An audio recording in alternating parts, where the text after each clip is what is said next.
येन तस्मै श्री गुरवे नमः। श्रीचैतन्यमनोभीष्टं स्थापितं येन भूतले स्वयं रूपः कदा मह्यं ददाति स्वपदान्तिकम्।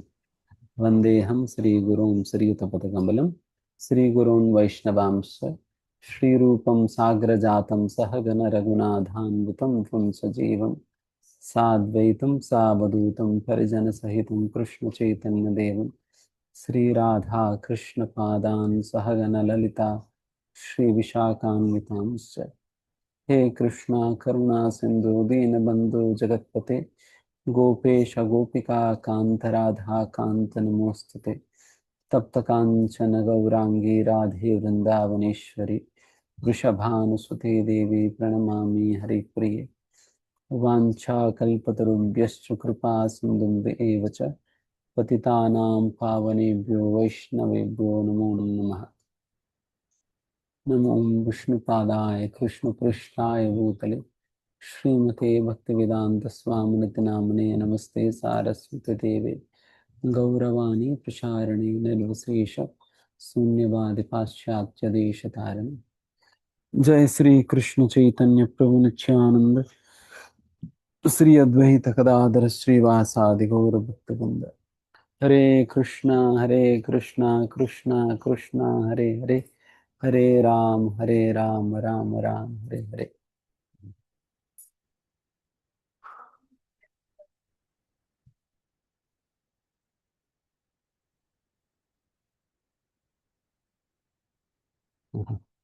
हरे कृष्ण। सभी भक्तों को स्वागत है।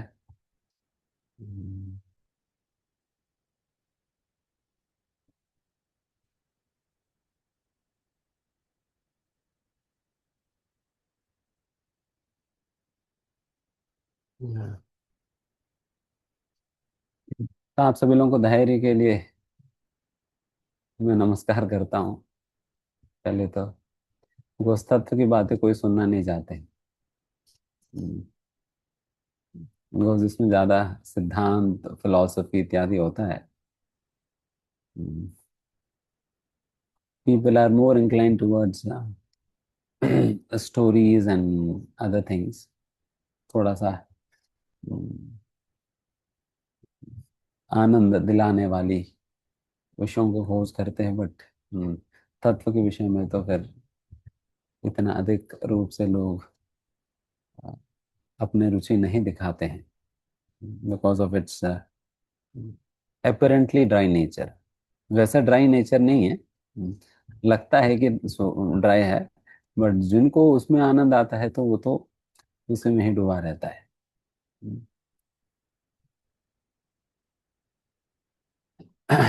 तो ठीक है।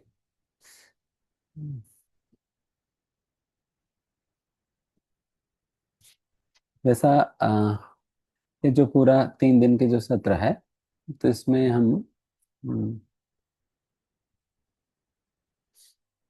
एक तो importance of the spiritual master या the glories of the spiritual master, गुरु की महिमा के वर्णन हम सुनेंगे। और दूसरा गुरु तत्व के विषय में भी हम चर्चा करेंगे एक सत्र में पूरा। और फिर उसके उपरांत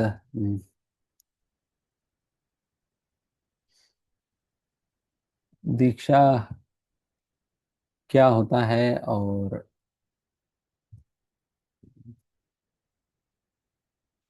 गुरु हमारे लिए क्या करते हैं, और शिष्यों का क्या कर्तव्य बनता है गुरु के प्रति।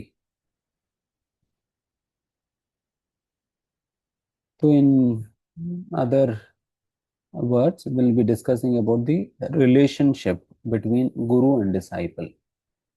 गुरु शिष्य के संबंध दीक्षा के तौर पर जो जुड़ता है, तो उस संबंध के विषय में भी हम चर्चा करेंगे। डेफिनेटली सारा तो एग्जॉस्टिव चर्चा तो नहीं होगी, जितना तक हमें हमारा समय सीमित है, तो जितना तक संभव है उतना हम चर्चा करने का प्रयास करेंगे।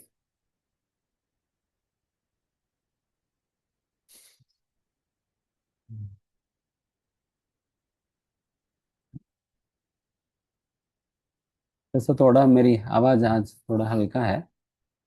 हम्म, वैसे ही क्या, क्या करें।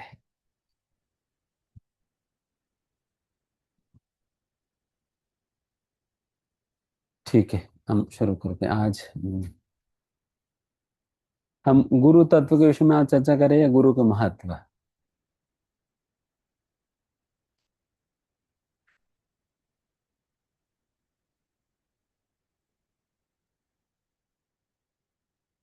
गुरु तत्व या गुरु महत्व के विषय में।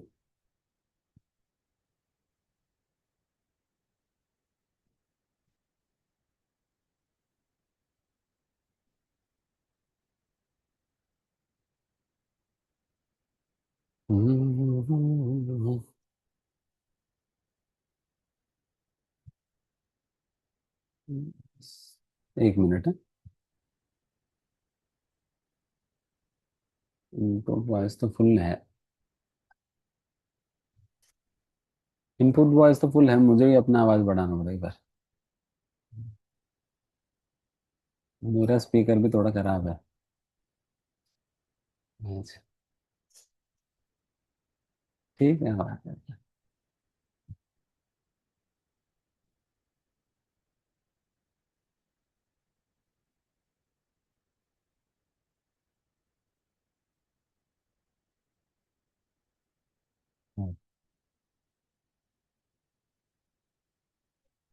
डिफरेंट डिफरेंट ओपिनियंस है तो हम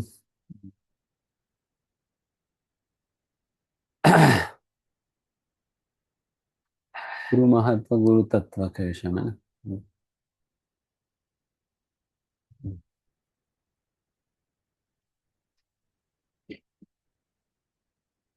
वैसे हम थोड़ा सा गुरु महत्व से शुरू करके गुरु तत्व चर्चा करेंगे।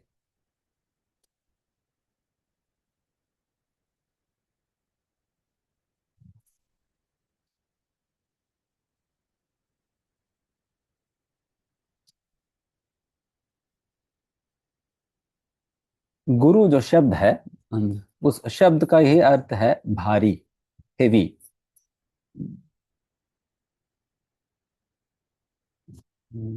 तो हेवी का मतलब है जिनकी वजन बहुत ज्यादा है। तो वजन ज्यादा होने का मतलब ये नहीं कि उनकी वेट ज्यादा है किलोग्राम्स में। रादर उनके शब्दों का, उनके अस्तित्व का, उनके व्यक्तित्व का ऐसा भारीपन है।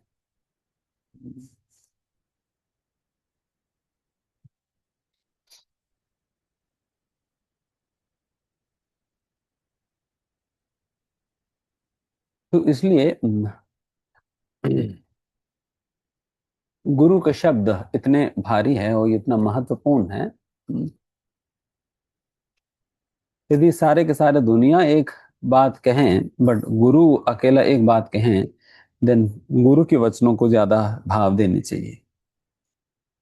इसके संबंध में परम पूज्य भक्ति राम स्वामी महाराज जी बहुत महत्वपूर्ण एक बात कह रहे थे। हम्म, कोई भी संदर्भ में आपको क्या करना चाहिए क्या नहीं करना चाहिए करके कई बार एक प्रकार की कंफ्यूजन, धर्म सम्मूढ़ चेता, धर्म क्या है अधर्म क्या है, इसको समझने में बहुत एक प्रकार की कंफ्यूजन होता है। तो फिर वैसा कंफ्यूजन में क्या करनी चाहिए क्या नहीं करनी चाहिए, कई बार हम अलग अलग लोगों से हम सलाह लेते हैं। तो जी आप बताओ आप बताओ आप बताओ तो करके इस प्रकार से कई लोगों से हम सलाह लेते हैं। एंड हर कोई अपने अपने तरीके से वो अपनी सलाह देकर वो निकल जाता है। हम्म, सलाह देकर निकल जाता है। पर भक्त स्वामी महाराज जी कहते हैं, तो हालांकि अनेक लोगों से आप उनकी राय पूछ सकते हो, वो अलग अलग प्रकार की सलाह दे सकते हैं, बट फिर भी आपको अल्टीमेटली करना किनके अनुसार, गुरु के अनुसार करनी चाहिए। उसका कारण बताते हैं। उसके कारण ये बताते हैं कि क्योंकि बाकी सभी लोग तो सलाह देकर निकल जाते हैं, बट गुरु ही जो व्यक्ति है जो कि आपकी रिस्पॉन्सिबिलिटी उठाया हुआ है। हम्म nobody else have taken up your responsibility. It is Guru who has taken up your responsibility, that in all situations he'll be saving you. He has taken up that responsibility. बाकी लोग तो अपने अपने suggestion देकर निकल जाएंगे, वो हमारे रिस्पॉन्सिबिलिटी लेने के लिए तो तैयार नहीं होंगे, बट गुरु ने हमारी जिम्मेदारी उठाया हुआ है, इसलिए उनकी वचन हमारे लिए भारी है। खास करके शिष्यों के लिए बहुत महत्वपूर्ण है, because he has taken up the responsibility which nobody else has done for us. उन्होंने ऐसा जिम्मेदारी हमारा उठाया हुआ है जो कि कोई और कभी उठाया नहीं। उस प्रकार से हमारा रिस्पॉन्सिबिलिटी लेने की वजह से गुरु की शब्द या गुरु के वचन हमारे लिए बाकी अन्यों की शब्दों की तुलना में बहुत बहुत महत्वपूर्ण है।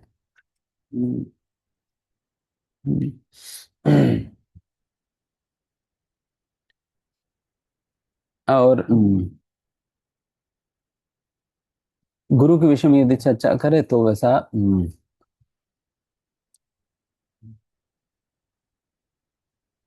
गोविंद,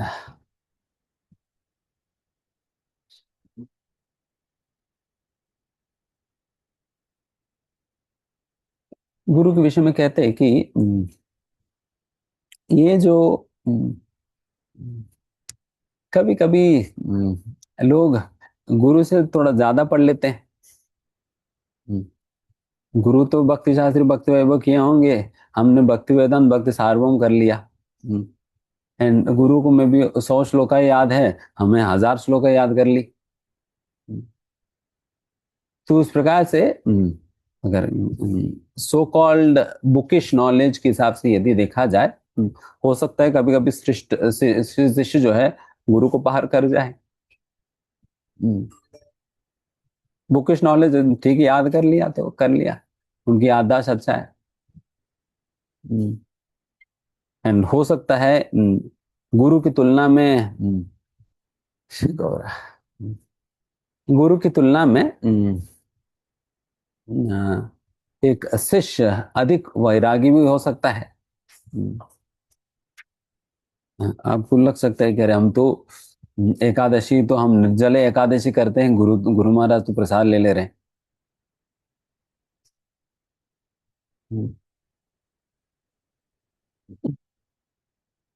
हम तो निर्जल वाले हैं, पानी तक छूते नहीं।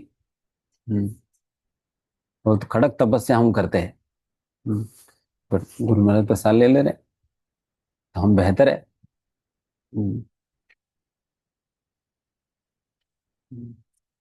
एंड सो कॉल्ड वैराग्य जो बाहरिक वैराग्य के तौर पर भी यदि देखा जाए, हो सकता है हमने कभी फटा वटा कपड़ा पहन लिया हम लोग, गंदा वाला, बट मान लो गुरु महाराज अच्छा कपड़ा पहने हुए, तो लगता है अरे यार मतलब ज्यादा वैराग्य था हमें।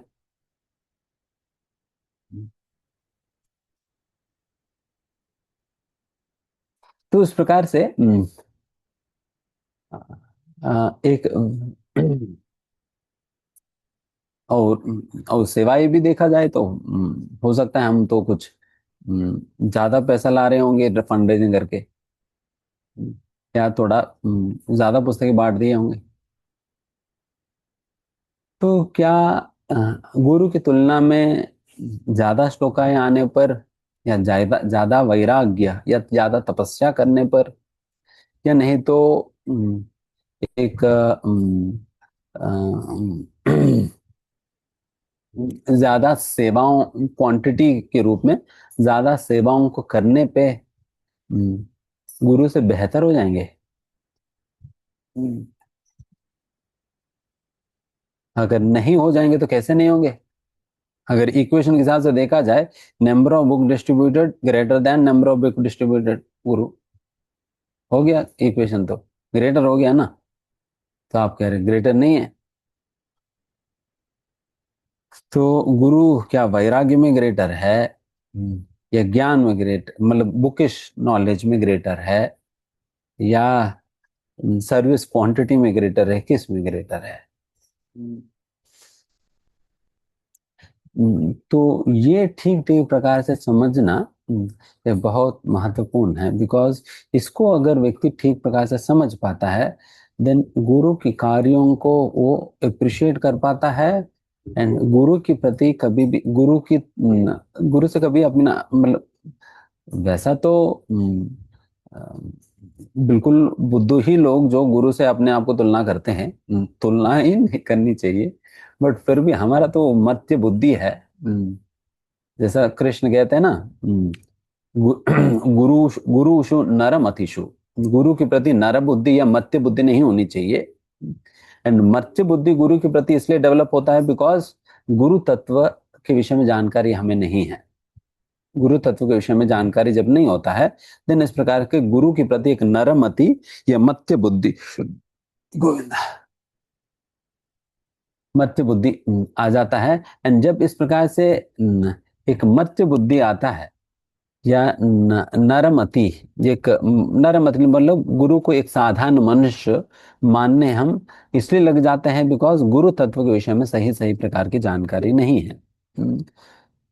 तो इसलिए ही ये जो गुरु तत्व के विषय में जो चर्चा यदि हम ठीक ठीक प्रकार से सुने समझे, देन गुरु को सही दृष्टि में देख पाएंगे।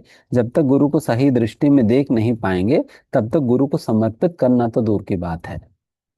And if it all we show some sort of surrender, that surrender is simply sentimental. अगर गुरु तत्व के विषय में जाने बिना अगर कोई कुछ समर्पण के भाव दिखाता भी है, वो समर्पण की भावना जो है वो केवल एक सेंटिमेंटल तौर पर है, वो असलियत में नहीं है। बिकॉज उन्होंने कभी गुरु को समझा ही नहीं। गुरु को समझा नहीं तो कभी गुरु को देखा ही नहीं। जिनको देखा नहीं उनको समर्पित क्या करेगा फिर। बट अभी का वक्त वो इसलिए समर्पित कर रहे हैं, उनके ऐश्वर्य देकर समर्पित कर रहे हैं। हम्म, अरे हाँ, मतलब हमारे गुरु महाराज को तो 15,000 शिष्य है। तो कुछ तो है, तभी तो 15,000 शिष्य बने। हम्म, कुछ तो है, देन इसलिए हम भी झुक जाएंगे। हम्म, ठीक है, वैसे झुकना भी फिर भी बेहतर है, but that is not enough. That is not enough. तत्व के विषय में जानना ये महत्वपूर्ण है। तो अभी ये प्रश्न जैसे मैंने अभी पूछा था कि गुरु फिर किस में श्रेष्ठ है शिष्य से। कौन सा ऐसा विषय है या आ, चीज है जिसमें गुरु बाकी अन्य शिष्यों से श्रेष्ठ है। जैसे मैंने कहा, बुकिश नॉलेज नहीं हो सकता है, क्योंकि हो सकता है कोई ज्यादा पढ़ा को है, ज्यादा पढ़ लिया उसने दिन रात, हम्म, तो ज्यादा श्लोकें याद होगी। तो उस प्रकार से हो सकता है कोई। हम्म, तो उसी प्रकार से कुछ कुछ स्वतः ही कुछ वैरागी बाबा निकलते हैं। हम्म, वो शुरुआत से कुछ ऐसा वैराग्य कि आचरण करने लगते हैं कि जाहिर में लगता है यार मतलब ये कैसे कर ले रहे हैं। हम्म, तो इस प्रकार से हो सकता है। बट एक ऐसा विषय है जिसमें जिसमें एक शिष्य कभी भी अपना गुरु को पार नहीं कर सकता। एंड वो से कहा जाता है कि ये नारद भक्ति सूत्र में देते हैं कि तत् सुख सुखित्वम करके। तत् सुख सुखित्वम एक ऐसा विषय है जिसमें गुरु का कोई कंपैरिजन ही नहीं, गुरु से कंपेयर ही नहीं कर सकते हैं। तत् सुख सुखित्वम का मतलब ये होता है कृष्ण की सुख में सुख लेना। हम्म, अपने सुख को कृष्ण का सुख में ही अपने सुख को देखना। हम्म, तो उस प्रकार के जो भाव है, ये एक जीव में तभी प्रकट हो सकता है जब वो जीव पूर्ण रूप से शुद्ध है, पूर्ण रूप से शुद्ध है। एंड ये भाव ये वैसा पूर्ण रूप से शुद्ध होने पर भी वैसा नहीं मिलता। हो सकता है हमारी इंद्रिया मन पूर्ण रूप से शुद्ध है, शुद्ध होने पर भी ये जो भाव है तत्सुख सुखत्वम, ये कभी नहीं मिलता। ये केवल और केवल ये गुरु का संपत्ति होता है। एंड जब हमारी सेवा व्यवहार साधना इत्यादि उनसे गुरु प्रसन्न होते हैं, एंड गुरु की कृपा के रूप में शिष्य को जो प्राप्त होता है, एंड वही जो गुरु का संपत्ति है। एंड वो संपत्ति क्या है? तत्सुख सुखित्वम। कृष्ण के सुख में सुख देखना। ये आप कितना भी प्रयास कर लो, ये अपने से प्राप्त नहीं की जा सकती है, चाहे कुछ भी कर लो। हम्म, अपने से प्राप्त इसे की नहीं जा सकती है। ये केवल और केवल गुरु ही इस प्रकार की बुद्धि को, इस प्रकार के विचार को, इस प्रकार की संकल्प या विचार को, स्वभाव को प्रदान कर सकते हैं। हम्म, केवल गुरु ही ये कार्य कर सकते हैं। बाकी अन्यथा, चाहे किसी भी प्रकार के साधन मार्ग के माध्यम से, कोई और अन्य विधियों के पालन करने से, ये जो तत्सुख सुखित्वम वाले भाव जो है वो कभी नहीं आ पाता। बिकॉज जीव में स्वतः ही भोगवांछा करी, भोग करने की प्रवृत्ति है। भोग करने की प्रवृत्ति। बाकी हम, हो सकता है कि गुरु जो है, हो सकता है कि 25 माला कर रहे हैं और 64 माला हम कर रहे हैं। हम्म, हम 64 कर ले रहे हैं और गुरु जो है 25 माला कर रहे हैं। बट फिर भी वो 25 माला में एक एक बीज, एक एक जो भगवान के नाम अपने आप में पूर्ण है, पर्याप्त है। हम्म, हमारा 64 कर ले, 64 की जगह 128 भी कर ले, बट फिर भी हम भोग वृत्ति के साथ हम करते हैं। हम्म, इसमें कृष्ण को सुख देने वाली कार्य नहीं होता है। वही गुरु, चाहे वो चल भी रहे हैं, सो रहे हैं, खा रहे हैं, जो कुछ भी कर रहे हैं, वो उसमें कृष्ण के सुख देखते हुए करते हैं। हम्म, वो उन कार्यों के माध्यम से वो कृष्ण की सुख को देखते हुए वो करते हैं। इसलिए उनका खाना खाना भी उनके लिए सेवा ही है। प्रसाद पाना भी, वह भी सेवा ही है। बिकॉज उसमें कृष्ण के सुख को वो देख पा रहे हैं। बट ना हम प्रसाद कृष्ण के सुख देखते हुए हम खा पाएंगे, प्रसाद तो भूल ही जाओ, वो तो कभी नहीं होगा। हम्म, हम्म, रसगुल्ला देखते ही फिर हमारी हालत खराब हो जाता है। हम्म, तो नाम नाम भी तो कभी नहीं कर पाते। हम्म, नाम भी तो कभी उस प्रकार से कृष्ण को सुख देने की तीव्र इच्छा लालसा के साथ हम नहीं ले पाते। हम्म, यदि बिकॉज रूप गोस्वामी, रघुनाथ दास गोस्वामी कहते हैं कि बिकॉज अगर उस प्रकार से, अगर कृष्ण के सुख चाहते हुए बिल्कुल शुद्ध प्रकार से अगर कोई एक बार भी अगर कृष्ण नाम को उच्चारण कर लेता है, वो एक नाम ही पर्याप्त है। आपको सीधा जहां तहां भी अभी आप बैठे हो, वहां से उठाकर गोलोक वृंदावन तक पहुंचाने देने के लिए वो एक नाम पर्याप्त है। ना 16 माला, 64 माला, 128 माला, 192 माला भी जरूरत नहीं पड़ेगी, बस एक नाम पर्याप्त है। उस प्रकार के एक नाम। इसलिए जो गुरु के द्वारा लिया हुआ वो एक एक नाम भी बहुत भारी है। हम गुरु मतलब कितना भी दूसरी और कितना भी नाम ले या कितना कुछ भी करे, फिर भी वो कभी भी तुलना नहीं हो सकता है गुरु के मुकाबले। बिकॉज उनमें ये जो कृष्ण को सुख देने की भाव भाव जो है, ये बहुत अद्भुत है। कृष्ण को सुख देने के भाव। वो हर कार्य जो करते हैं, चाहे वो सो भी रहे हैं, कृष्ण की सुख उसमें देखते हुए ही वे विश्राम कर रहे हैं। चाहे प्रसाद भी ले रहे, चाहे कोई भी कार्य इस प्रकार से कर रहे हैं, उनके सारे अपनी जीवन के हर व्यवस्था में, हर अवस्था में वो कृष्ण के सुख देखते हुए वो करते हैं। इसलिए जो तत्सुख सुखित्वम एक ऐसा विषय है जो कि कभी भी शिष्य उसमें compete नहीं कर सकते गुरु के साथ। हम्म, तो तो इसलिए हमें समझना होगा कि तो गुरु हमसे किस मामले में श्रेष्ठ है, इस मामले में श्रेष्ठ है। कृष्ण को सुख देने में बिल्कुल एक्सपर्ट है। हम्म, तभी तो हम गाते हैं ना रोज, निकुंज योनो रतिकेलि सिद्धिर्यायालिभिर्यूतिरपीक्षणीय तत्राति दक्ष्यात्। दक्षाद मतलब, दक्ष मतलब बिल्कुल एक्सपर्ट है। Expert in what? Expert in giving pleasure to Radha and Krishna. Radha Krishna की मिलन लीला में सहायता रूप गोस्वामी को प्रदान करने में बिल्कुल दक्ष है, एक्सपर्ट है उस प्रकार से।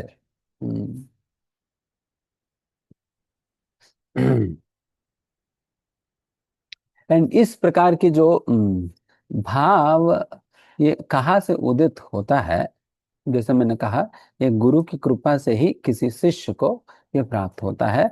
जब शिष्य ने गुरु को बिल्कुल अच्छा से प्रसन्न कर लिया है, देन वैसे परिस्थिति में जब गुरु की आशीर्वाद शिष्य के ऊपर होता है, देन गुरु अपनी कृपा के रूप में ये जो भाव उनके अंदर, उनके हृदय में स्थापित कर देते हैं। देन फिर वो भी कृष्ण के सुख के विषय में वो भी चिंता करने लग जाता है। हम्म, अभी जो भी हम सेवाएं वगैरह भी कर रहे हैं ना, हम्म, वो भूल जाइए कि हम कृष्ण की प्रसन्नता तो दूर की बात है, हम बहुत दूर दूर तक है नहीं उस प्रकार के भाव। उसमें हमारा कुछ एजेंडा फुलफिल हो रहे हैं तो हम कर रहे हैं। हम्म, अगर देखना वो एजेंडा बंद करके बिल्कुल शुद्ध वस्तु दे दिया जाए तो हम भाग जाएंगे। प्रभु जी ये वाली सेवा ना आप ही कर लो, मैं जा रहा हूँ। हम्म, इसमें जो मिलना तो मुझे मिल नहीं रहा। हम्म, हमें कुछ मजा आ रहा है उसमें, किसी न किसी रूप में, चाहे वो प्रतिष्ठा के रूप में हो, चाहे कुछ और एक प्रतिष्ठा के रूप में हो, या नहीं तो कुछ पूजा के रूप में, कुछ लाभ के रूप में हो, या कुछ अन्यत्र विषयों के रूप में हो, हमें कुछ न कुछ प्राप्त हो रहे हैं तभी हम आज सेवा करें। ठीक है, कोई बात नहीं। जिस लॉलीपॉप के नाम पे भी क्यों ना हम कम से कम कर तो रहे हैं।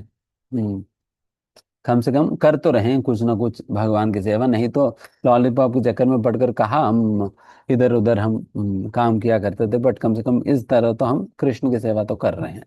हम्म, या गुरु ने हमें लगाया हुआ है। हम्म, श्री रामचंद्र।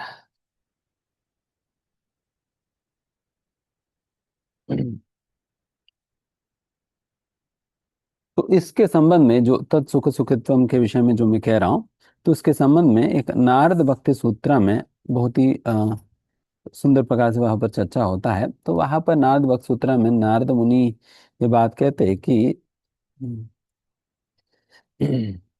बस अब नारद भक्त सूत्र में शुरुआत में नारद मुनि भक्ति का परिभाषा देते हैं, फिर उसके बाद भक्ति के लक्षणों का वर्णन करते हैं, फिर वैसा भक्ति को प्राप्त करने का मार्ग साधन विधियों के विषय में बताते हैं। और बताने के बाद फिर नारद मुनि कहते हैं तो उस प्रकार की साधन विधियों, उस प्रकार से सारा भक्तों में सर्वश्रेष्ठ या भक्तों के लक्षणों के विषय में बताने के बाद, इस प्रकार के लक्षण जिनमें भरपूर मात्रा में, वो कौन है? स्वयं गोपियां है। हम्म, गोपियां ही वैसा लोग हैं जिनमें इस प्रकार के जो भी लक्षण अभी तक हमने बताए वो सारा लक्षण भरपूर मात्रा में है करके बताते हैं। देन फिर उसके बाद बताते हैं कि कई बार इस प्रकार की एक प्रकार की अफवाह है गोपियों के ऊपर कि उनमें कृष्ण की भगवत्ता की ज्ञान नहीं है करके। दे इन वन सेंस मिसअंडरस्टैंड, मतलब people usually misunderstand that gopis do not have an understanding that Krishna is the supreme personality of Godhead. Krishna भगवान है करके उनको ये बात पता नहीं है करके कई बार लोग इस प्रकार से मानते हैं। देन उसमें एक महत्वपूर्ण बात नारद मुनि कहते हैं, देखो ऐसा हो नहीं सकता। ऐसा हो ही नहीं सकता है कि कृष्ण या गोपियों को कृष्ण के भगवत्ता के विषय में पता ना हो। हम्म, क्योंकि फिर कहते हैं कि हम्म, तत्रापि न माहात्म्य ज्ञान विस्मृति अपवाद। ज्ञान विस्मृति मतलब इस प्रकार की ज्ञान का विस्मृति उन लोग गोपियों को हो चुका है, तो इसलिए उनको ये ज्ञान पता नहीं है करके कई बार लोगों को इस प्रकार के अपवाद होता है। बट इसके संबंध में नारद मुनि कहते हैं तद विहीनम जारानामिव। बट उस प्रकार से ज्ञान के बिना यदि कोई भक्ति करने का प्रयास करता है, इस प्रकार की सेवा जो होता है या उस नारद मुनि कहते हैं कि displace of devotion without knowledge of God's greatness, भगवान के महत्व को जाने बिना इस प्रकार की जो भक्ति का प्रदर्शन जो होता है, आर नो बेटर देन जाराना, मतलब इलिसिट लवर्स, जो अवैध संग से बेहतर तो नहीं है। मतलब कहाँ से कहाँ तुलना कर रहे हैं नारद मुनि। हम्म, अगर उस प्रकार से ज्ञान के बिना भगवान श्री कृष्ण के महत्व को जाने बिना यदि कोई इस प्रकार से भक्ति का प्रदर्शन यदि कोई करता है, देन फिर वो अवैध संग से कोई बेहतर नहीं है। क्यों? क्योंकि इसका कारण बताते हैं, नास्ति एव तस्मिन् तत् सुख सुखित्वम, क्योंकि वैसा ज्ञान की अभाव के कारण वैसा लोगों में कभी भी न, भगवान श्री कृष्ण को सुख देने की, भगवान श्री कृष्ण के सुख में सुख लेने की भाव कभी जागृत नहीं होगा। हम्म, कभी जागृत नहीं हो। तो उस प्रकार से ज्ञान हमें चाहिए, और फिर उसके बाद गुरु का सेवा, एंड फिर ये तत्सुख सुखित्व प्राप्त होता है। तो इस प्रकार से यहाँ पर नारद मुनि कह रहे हैं कि ज्ञान के बिना भक्ति का प्रदर्शन ये अवैध संघ के बराबर है। एंड क्योंकि उस प्रकार से ज्ञान के बिना जब भक्ति का प्रदर्शन किया जाता है, वैसा भक्ति में कभी भी कृष्ण के सुख में सुख हम नहीं ले पाते हैं। हम्म, तो उस प्रकार से वहां पर नारद मुनि इसका वर्णन करते हैं। हम्म। तो अभी ये पॉइंट सभी लोगों को क्लियर है ना? ये जो किस संदर्भ में गुरु हम सभी से श्रेष्ठ है, हम्म, जिसमें हम कभी भी गुरु के साथ compete नहीं कर सकते हैं। तो यदि ये क्लियर है, देन फिर हम आगे और बढ़ते हैं। हम्म,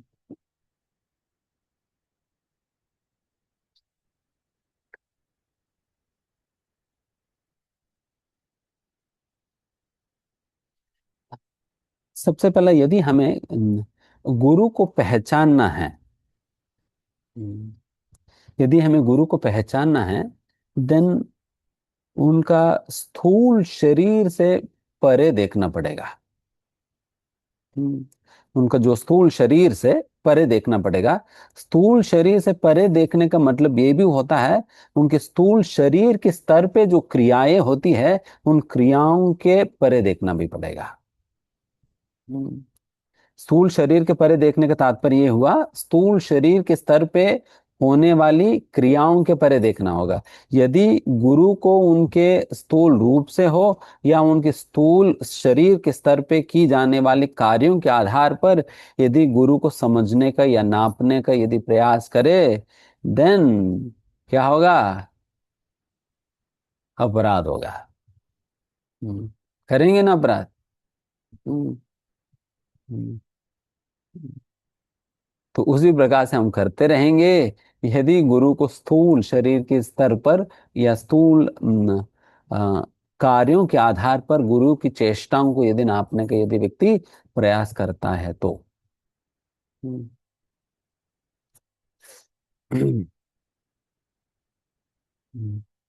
इसलिए गुरु इसलिए नहीं बने हैं क्योंकि वो अच्छा कीर्तन करता है। हम्म, अच्छा कीर्तन करता है, या नहीं तो अच्छा प्रवचन देते हैं। तो अच्छा कीर्तन करने वाले तो खूब सारे लोग मिल जाएंगे बाहर। खूब अच्छा आवाज है, and फिर ये भी 10-10 इंस्ट्रूमेंट भी बजा लेते हैं। हम्म, नचा भी देते हैं लोगों को। हम्म, या नहीं तो कुछ अच्छा प्रवचन दे देते हैं। प्रेजेंटेशन स्किल्स है किसी के पास अच्छा। तो केवल इन्हीं मतलब ये भी एक प्रकार से एक्सटर्नल हो जाता है, यदि आप कीर्तन और प्रवचन को ठीक ठीक प्रकार से नहीं समझेंगे तो। हम्म, हम्म, ठीक ठीक प्रकार से नहीं समझेंगे तो वो भी एक्सटर्नल हो जाता है। तो अक्सर लोग ये कीर्तन या नॉलेज इत्यादियों को भी एक एक्सटर्नल तौर पर समझते हैं, एंड उसी के आधार पर गुरु को नापने का प्रयास करते हैं, जिसके कारण वो गुरु को कभी पहचान नहीं पाते, समझ नहीं पाते। हम्म, हम्म।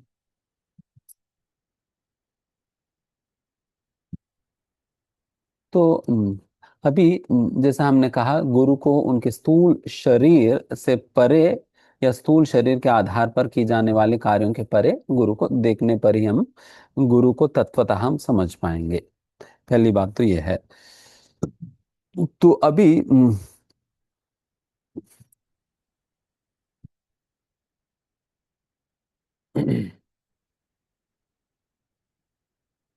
वैसा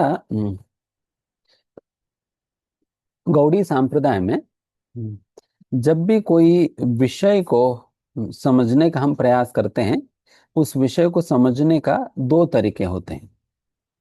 कोई भी विषय को जब हम समझने का प्रयास करते हैं, उस विषय को समझने के लिए दो तरीके होते हैं। एक तो तात्विक दृष्टि होता है, दूसरा रस दृष्टि होता है। एक तो तत्व के रूप से उस विषय को समझना, एंड दूसरा रस की दृष्टि से उस विषय को समझना। एंड कई बार तत्व की दृष्टि में जो समझना एंड फिर रस की दृष्टि में जो समझते हैं, वो दोनों कई बार बिल्कुल ही विपरीत भी होते हैं। हम्म, जैसा उदाहरण के लिए,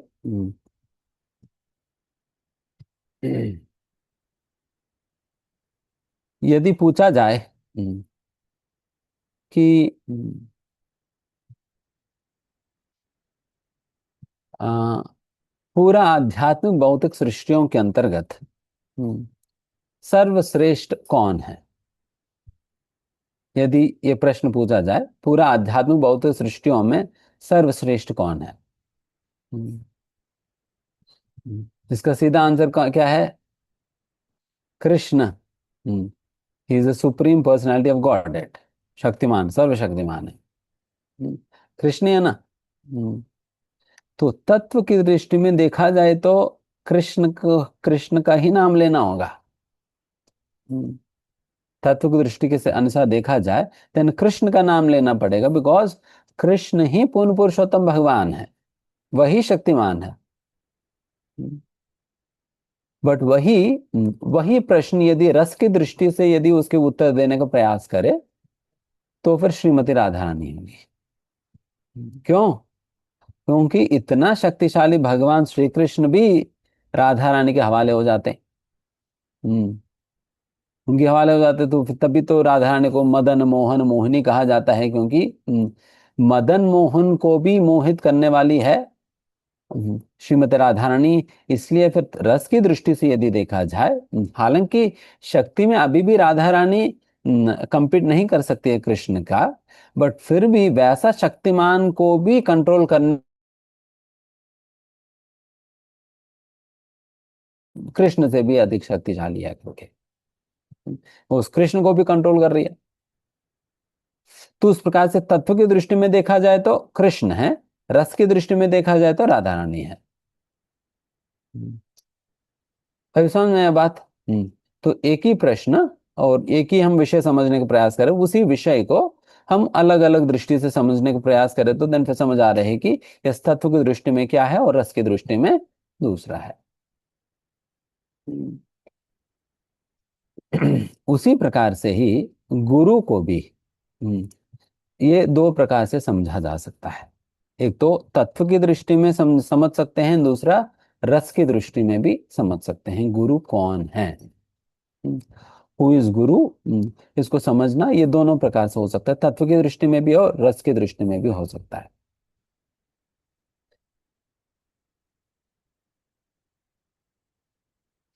श्री रामचंद्र।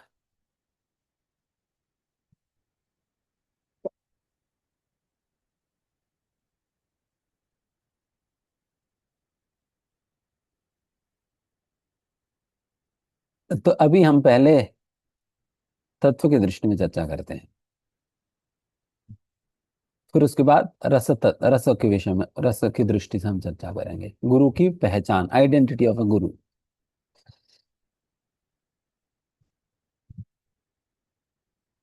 हम्म। राम।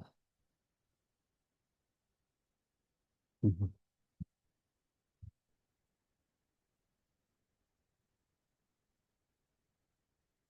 हम्म।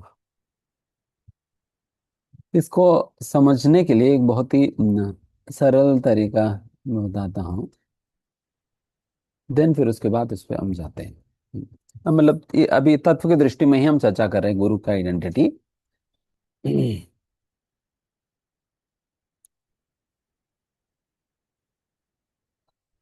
गुरु गुरु तत्व में वैसा तो ये दो प्रकार होता है। एक तो समष्टि गुरु एंड दूसरा व्यष्टि गुरु होता है। हम्म, समष्टि गुरु होते हैं, दूसरा व्यष्टि गुरु होता है। समष्टि समष्टि गुरु मतलब ही is the total aggregate of all गुरु तत्व, is the total aggregate of hall गुरु तत्व, इसका मतलब ये समष्टि गुरु मतलब स्वयं कृष्ण है, या और स्पेसिफिकली बात किया जाए कृष्ण का बलराम, या कृष्ण का बलराम विस्तार या नित्यानंद विस्तार है, जो कि एक्चुअल जो समष्टि गुरु है, नित्यानंद प्रभु या बलराम जी है, ये जो समष्टि गुरु होते हैं उन्हें समष्टि गुरु कहा जाता है, because is the sum total aggregate of all the गुरु तत्व, ऑल द गुरु तत्व। एंड दूसरा, जब व्यष्टि गुरु, जो व्यष्टि गुरु जो होता है वो स्पेसिफिक लोकलाइज्ड गुरु है, स्पेसिफिक लोकलाइज्ड गुरु है, जो व्यक्तिगत गुरु है, जो कि जिनसे हमने मान लीजिए दीक्षा या शिक्षा लिए हुए हैं, वो व्यष्टि गुरु में आते हैं। तो समष्टि गुरु एंड दूसरा ये व्यष्टि गुरु हुआ।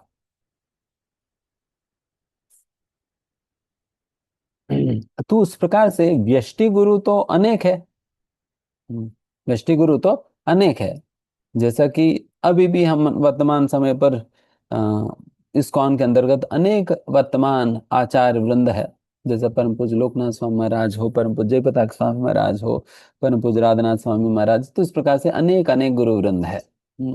वे सभी क्या है, व्यष्टि गुरु है, वे सभी व्यष्टि गुरु है, इंडिविजुअल स्पिरिचुअल मास्टर्स है। बट ये भी हमने जरूर सुना ही होगा, गुरु अनेक होने के बावजूद भी गुरु तत्व एक ही है। तो इसको किस प्रकार से समझ सकते हैं, मैं बता रहा हूं, तो ध्यान से सुनना, समझ आएगी कि वैसा जब हम गुरु तत्व के विषय में बात करते हैं, उसी प्रकार से ही तो विष्णु तत्व भी तो है। हम्म, और विष्णु तत्व भी अनेक रूपों में प्रकट होते हैं। कभी वराह के रूप में, कभी नरसिंह भगवान के रूप में, कभी हयग्रीव के रूप में, कभी इनके रूप में, कभी उनके रूप में, तो इस प्रकार से अनेक अनेक रूपों में भगवान प्रकट होते हैं, है या नहीं। हम्म, तो इतने अनेक वैसा तो ब्रह्म संहिता में ब्रह्मा जी कहते हैं अद्वैतम अच्युतम अनादिम अनंत रूपम आद्यम पुराण पुरुषम नव यौवनम च वेदेषु दुर्लभम अधुर्लभम आत्मभक्तो गोविंदम आदि पुरुषम तमहम भजामि।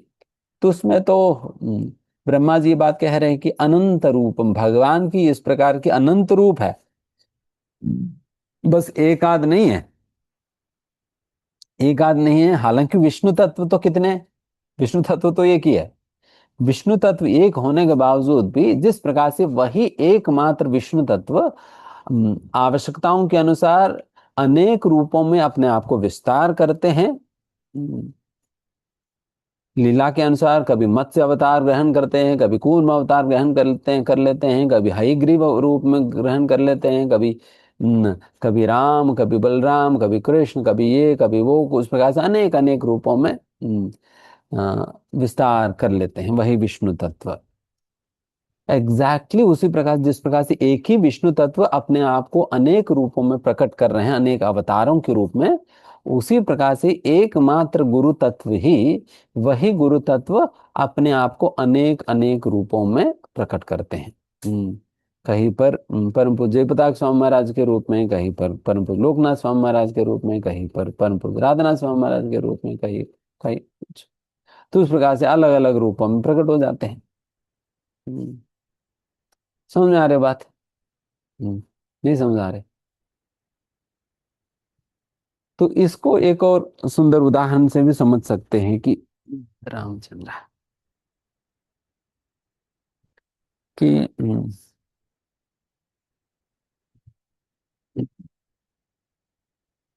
जिस प्रकार से एक सूर्य होते हैं, he is the source of all light. सूर्य, sun is the source of all light. जो भी कांति है, प्रकाश है, वो सारा कुछ कहाँ से निकल रहे हैं? सूर्य से ही निकल रहे हैं। हम्म, तो in other words we can say that sun is a sum total of all light। Sum total of all light, मतलब सारा कांति का मतलब एक मूल स्रोत है, एकमात्र स्रोत है जो सूर्य है। और वही सूर्य की जो किरणें या कांति हमारा घर में कैसे प्रवेश करती है? खिड़की से। हम्म, खिड़की से आते हैं ना, सूर्य की किरणें हमारे घर में घुसते हैं। हम्म, सूर्य की किरणें हमारे घर में घुसने का माध्यम है विंडोज के माध्यम से, या नहीं तो डोर्स के माध्यम से। इस प्रकार से व्यवस्था है जिसके माध्यम से ये सूर्य रश्मि जो हमारा घर में प्रवेश करता है। एग्जैक्टली इस एग्जाम्पल में जो समष्टि गुरु है वो सूर्य है, और व्यष्टि गुरु है आपकी घर की खिड़की। हम्म, आपकी घर की खिड़की। हम्म, तो उस खिड़की के माध्यम से ये तो जो समष्टि गुरु का जो प्रकाश है वो आपको मिल पा रहे हैं, आपके घर में प्रवेश कर पा रहे हैं। तो उसी प्रकार से ही उसी प्रकार से ही एक समष्टि गुरु जो है, जो गुरु तत्व का मूल, वो बलराम जी नित्यानंद प्रभु होते हैं। और उन्हीं का ही किरणें हैं एक प्रकार से ये जितने भी व्यष्टि गुरु है, जितने भी व्यष्टि गुरु है वे सभी वही समष्टि गुरु का ही प्रतिनिधि है, रिप्रेजेंटेटिव्स है।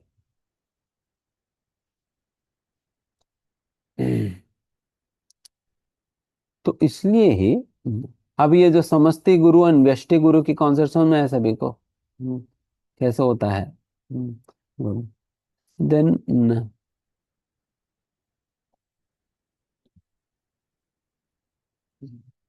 इसलिए ये गुरु ये समष्टि गुरु का प्रतिनिधि होने के कारण, जो कि बलराम जी का प्रतिनिधि होने के कारण अ, उनकी शब्द या वचन बहुत मायना रखता है, बिकॉज इज रिप्रेजेंटिंग द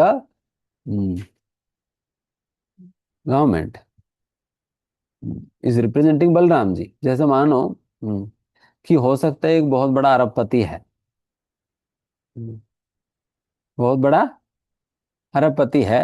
हम्म, वो वो केब्रोलेट गाड़ी चला रहे हैं, 5 करोड़ रुपए की। हम्म, देखे ही होंगे। तो गाड़ी चला रहे हैं। मुझे नहीं पता 5 करोड़ का होता है नहीं, बट मान लो 5 करोड़ की है। वो गाड़ी चला रहे हैं। एंड वैसा परिस्थिति में अगर मानो कि एक ट्रैफिक पुलिस जो है वो रेड लाइट दिखा दे, इतना बड़ा जो अरबपति को रुकना पड़ता ही नहीं पड़ता। हालांकि वो अरबपति है, बट फिर भी उनको एक छोटा सा कांस्टेबल है उस प्रकार की, न जाने पता नहीं उनकी कंपनियों में कितने हजारों नौकर काम कर लेते हैं। इतने सारे नौकर उनकी उनकी सर की नौकर, तो कितने हजारों लोग उनकी घर, उनकी ऑफिस में काम करने के बावजूद भी जब ये ट्रैफिक कांस्टेबल जो है ये रेड लाइट दिखाता है, इतना बड़ा अरबपति को भी रुकना पड़ता है। हम्म, उनको भी रुकना पड़ता है। क्यों? क्योंकि वो जो कांस्टेबल, हालांकि वो कांस्टेबल तो क्या ही है इस अरबपति के सामने, अगर वैसा मेटेरियल दृष्टिकोण से यदि उस प्रकार से देखा जाए तो कुछ है ही नहीं। बट ये कांस्टेबल का हम्म, वचन इतना भारी है या उनकी कार्य इतना भारी है वो अरबपति के लिए, क्योंकि ये कांस्टेबल जो है गवर्नमेंट को रिप्रेजेंट कर रहा है। He is representing the whole of government. Hmm, पूरा एक गवर्नमेंट को वो रिप्रेजेंट कर रहे हैं।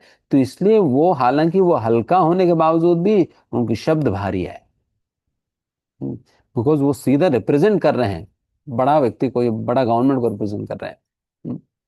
तो उसी प्रकार से ही गुरुजनों का भी शब्द हम केवल उनकी रूप देखकर या उनकी व्यक्तित्व देखकर नहीं नापना चाहिए।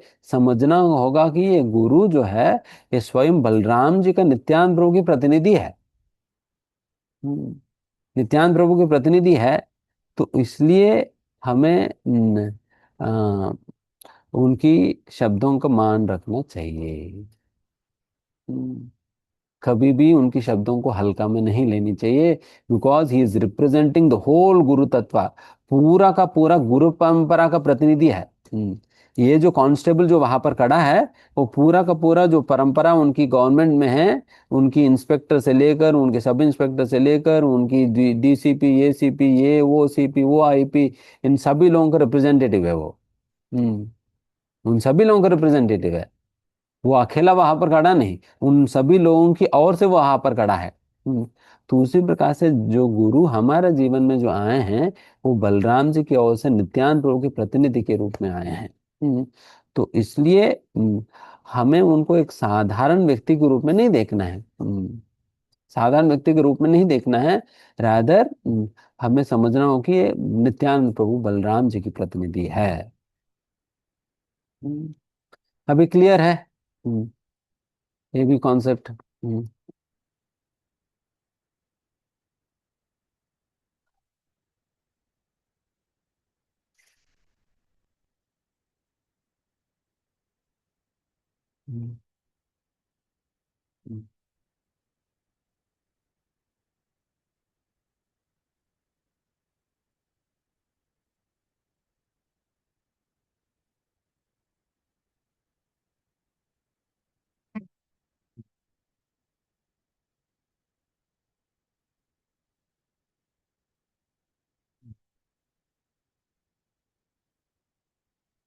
तो उस प्रकार से जिस प्रकार से भगवान एक है, उसी प्रकार से गुरु तत्व भी एक है। बाकी जितने भी व्यष्टि गुरु हैं, वो सभी के सभी गुरु तत्व का ही प्रतिनिधि के रूप में वो कार्य करते हैं। हम्म, हालांकि वे सभी एक ही गुरु तत्व के प्रतिनिधियों के रूप में कार्य करने के बावजूद भी सभी एक व्यक्ति है। सभी इंडिविजुअल्स होने के कारण उनकी जो भाव भगवान के प्रति और उनकी जो संबंध है भगवान के साथ, उसके अनुसार उनकी जो कंक्लूजन्स में हम्म, थोड़ा बहुत अंतर दिख सकता है। हो सकता है जीव गोस्वामी ने जो कहा, विश्वनाथ चक्रवर्ती ठाकुर थोड़ा सा हल्का सा डिफरेंटली कह रहे हैं।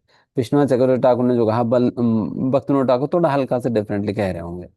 बट इस प्रकार के जो हल्का फुल्का डिफरेंसेस को लेकर हमें कंफ्यूज नहीं हो जाना है कि ये गलत है करके। बिकॉज सभी एक इंडिविजुअल्स है। तो जिसके कारण उनके जो भाव के अनुरूप उनकी जो अंडरस्टैंडिंग वो प्रेजेंट कर रहे हैं।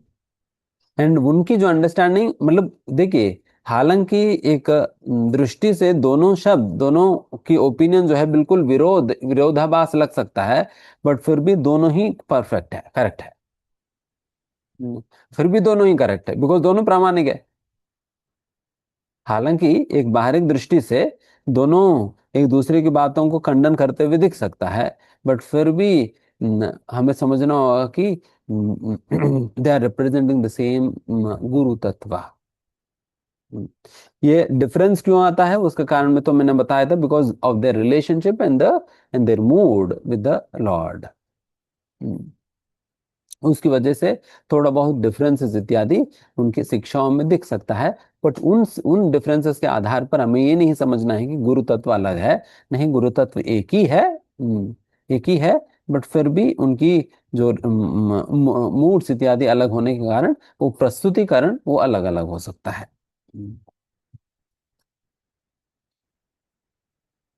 है ना।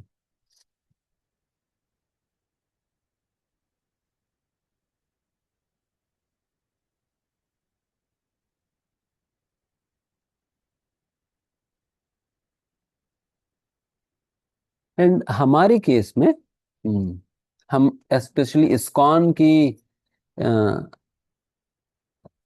तौर पर गुरु तत्व को हमें इस प्रकार से समझना होगा कि चाहे कोई भी गुरुजन हमें जो भी चीज पढ़ाएं, वो सारा कुछ हमें श्रील प्रभुपाद जी की शिक्षाओं से वो कन्वर्ज होनी चाहिए। श्रील प्रभुपाद की शिक्षाओं में वो कन्वर्ज होनी चाहिए। Because everybody is suppose to represent Srila Prabhupada. हर एक गुरुजन को गुरुजन को क्या करनी चाहिए, उनको प्रभुपाद जी के प्रतिनिधि के रूप में कार्य करनी चाहिए। इमीडिएट वही है ना अथॉरिटी, उनकी रिप्रेजेंटेटिव, उनकी प्रतिनिधि के रूप में कार्य करनी चाहिए। तो इस प्रकार से हर एक गुरुजन की जो सिद्धांत इत्यादि जो है वो श्रील प्रभुपाद जी की शिक्षाओं से शिक्षाओं में कन्वर्ज होनी चाहिए। अगर इस प्रकार से नहीं है, देन फिर रेड लाइट ऑन कर देनी चाहिए। मतलब कुछ है डेंजर।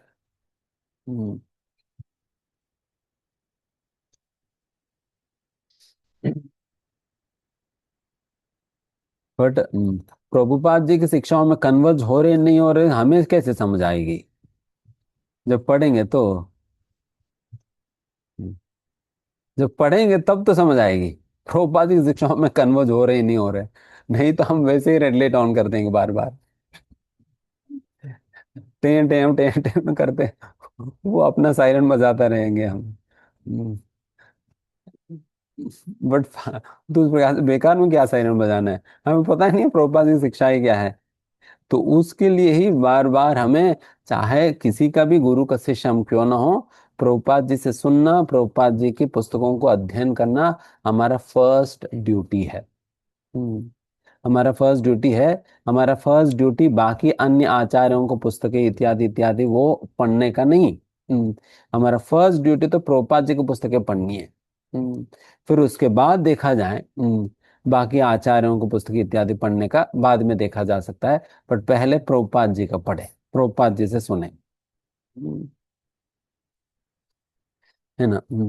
तो उस प्रकार से ये बिल्कुल क्लियर होना होगा, तभी जाकर आप सही गुरु तत्व, मतलब आप सही प्रकार से मतलब जिस प्रकार से आप आश्रित हो या नहीं हो, तभी आपको समझ आएगी। हम्म,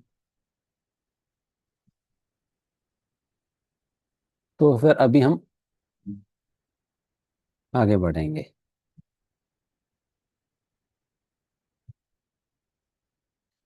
अभी जैसे मैंने कहा, तत्व की दृष्टि में पहले गुरु का आइडेंटिटी को समझेंगे, फिर उसके बाद रस दृष्टि में हम गुरु की आइडेंटिटी को समझेंगे।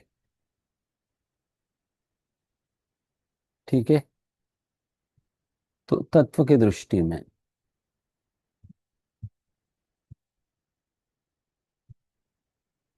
हम्म,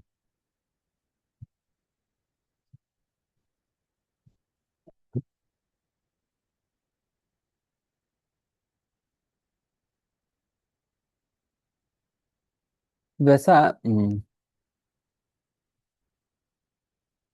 गुरु को प्रकाश विग्रह माना जाता है। प्रकाश विग्रह, विग्रह मतलब फॉर्म है, रूप है। हम्म, प्रकाश विग्रह मतलब ये हुआ, कौन सा रूप है? He is the very form of mercy of the supreme Lord. यहाँ पर सुप्रीम लॉर्ड कहते वक्त हम दोनों प्रकार समझ सकते हैं। इधर राधा रानी का कृपा का मूर्तिमान स्वरूप हो सकते हैं, या नित्यानंद प्रभु की कृपा का मूर्ति मूर्ति हो सकता है। हम्म, तभी तो हम कहते हैं ना, कृष्ण कृपा मूर्ति। हम्म, कृष्ण कृपा मूर्ति, वो यहाँ से आए हैं, प्रकाश विग्रह से। क्योंकि भगवान श्री कृष्ण की कृपा का मूर्तिमान स्वरूप है ये जो गुरु होते हैं। और बहुत स्पेसिफिकली यदि कहा जाए, नित्यानंद प्रभु की कृपा का रूप है, या नहीं तो राधा रानी की कृपा का रूप है। हम्म, तो इसलिए गुरु को प्रकाश विग्रह कहा जाता है।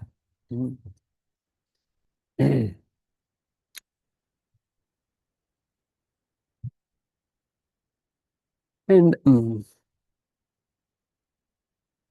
एंड प्रकाश इसलिए भी है कि बिकॉज गुरु प्रकाशित करते हैं हमें। क्या प्रकाशित करते हैं? दिव्य ज्ञान हृदय प्रकाशितो। दिव्य ज्ञान को हमारे हृदय में प्रकाशित करते हैं। हम्म, जैसा एक और भागवतम के श्लोक में बताते हैं, यस्य देवे परा भक्तिर यथा देवे तथा गुरु तस्ये ते ही कथिता ही अर्था प्रकाशन्ते महात्मनः। तो शास्त्रों के जो निगूढ़ अर्थ को हमारे हृदय में प्रकाशित करने वाला जो महात्मा है, वही है गुरु। हम्म, गुरु जो है शास्त्रों को भी प्रकाशित करते हैं, नाम को प्रकाशित करते हैं, धाम को प्रकाशित करते हैं। तभी तो धाम अपराधों में एक अपराध क्या है? जिस गुरु ने धाम को हमें प्रकाशित किया है, उस गुरु की चरणों पे अपराध करना। जिस गुरु ने हमें धाम को प्रकाशित करा है, तो उन गुरु के चरणों पे अपराध करना। तो इस प्रकार से प्रकाशित करते हैं, धाम को भी प्रकाशित करते हैं, नाम को प्रकाशित करते हैं, ज्ञान को प्रकाशित करते हैं, दिव्य ज्ञान को प्रकाशित करते हैं। उसी प्रकार से सारे जितने भी भगवान श्री कृष्ण से जुड़ा हुआ तत्वों को, चाहे प्रसाद हो, चाहे धाम हो, चाहे बाकी अन्य चीजें जो भी हो, भगवान की सेवा किस प्रकार से करनी चाहिए, सेवा को भी प्रकाशित करने वाला तो गुरु ही होते हैं। गुरु ही तो सिखाएंगे कि सेवा कैसे करनी है। तो इस प्रकार से इन सारा चीजों को प्रकाशित करने वाले होते हैं, तो इसलिए प्रकाश विग्रह है। तो इसलिए कोई भी चीज हम अपने आप से नहीं स्वीकार कर सकते। ना ज्ञान हम स्वीकार कर सकते हैं, ना नाम हम ले सकते हैं, ना धाम हम जा पाएंगे, ना हम प्रसाद ठीक प्रकार से हम ग्रहण कर पाएंगे या ठीक भाव से ग्रहण कर पाएंगे, या सेवा ठीक प्रकार से कर पाएंगे, जब तक गुरु की कृपा हमारे ऊपर नहीं हो तो। हम्म, गुरु जब हमारे ऊपर कृपा करके हमें इन चीजों को प्रकाशित करेंगे, तभी जाकर हम सेवा भी ढंग से कर पाएंगे, और प्रसाद भी ठीक भाव से ग्रहण कर पाएंगे, नाम भी ठीक प्रकार से ले पाएंगे, नाम को भी ठीक प्रकार से समझ पाएंगे, ज्ञान समझ पाएंगे, धाम को समझ पाएंगे। ये सारा कुछ तभी होने वाली है जब गुरु हमारे ऊपर कृपा करते हुए प्रकाशित करेंगे। हम्म, तो वैसा तो गुरु तो है ही, कृपा शक्ति का मूर्तिमान रूप ही गुरु है। तो कृपा का कोई अभाव तो नहीं है, बट समस्या है कि कृपा लेने वालों की अभाव है। हम्म, कृपा लेने वाले की अभाव है, क्योंकि हम लोगों के पास ऐसा जबरदस्त पात्र है जो कि डालते ही गिर जाता है। डालते ही बह जाता है पूरा का पूरा कृपा। हम्म, फिर पूछेंगे, अरे गुरु महाराज जी कुछ कृपा दिया ही नहीं। दिया तो आपने क्या किया, सार बहा दिया आपने। रखना चाहिए था ना, नहीं रखे थे। तो ठीक है, मैं एक फैक्टर होता है एमएचसी। एमएचसी मतलब मर्सी होल्डिंग कैपेसिटी।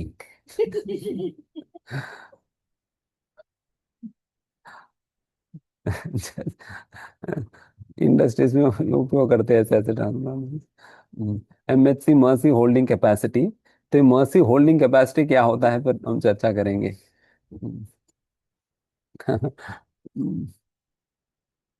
बिकॉज देखिए, मतलब कृपा के अभाव तो हो ही नहीं सकता, बिकॉज गुरु बने ही कृपा से, I mean he is literally made up of mercy. तो इसलिए कृपा के अभाव तो नहीं हो सकता है।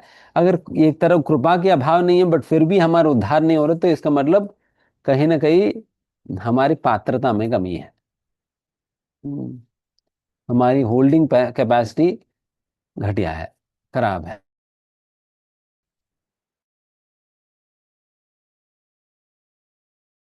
कैसे बढ़ाना चाहिए, देखते हैं आगे। बिकॉज नहीं तो अगर उस पे जाएंगे तो आज की सत्र तो खत्म ही नहीं होगा। हम्म।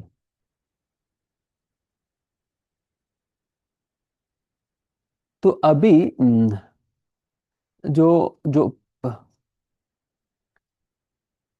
जो भी भगवान श्री कृष्ण और भक्तों का जो आपस में जो प्रेम में आदान प्रदान होता है, प्रेम रस की दृष्टि से, तो उसमें वैसा तो दो बहुत ही महत्वपूर्ण फैक्टर्स है या डिविजन्स है। मतलब दोनों ही कंप्लीटली इंटर रिलेटेड है।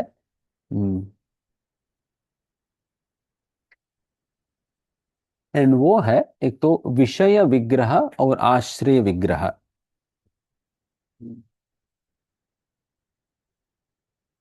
देखिए, जो भी हम अभी आपको बता रहे हैं, ये मत सोचना कि ये सारे बातें तो प्रभुपाद जी ने कही, कहानी।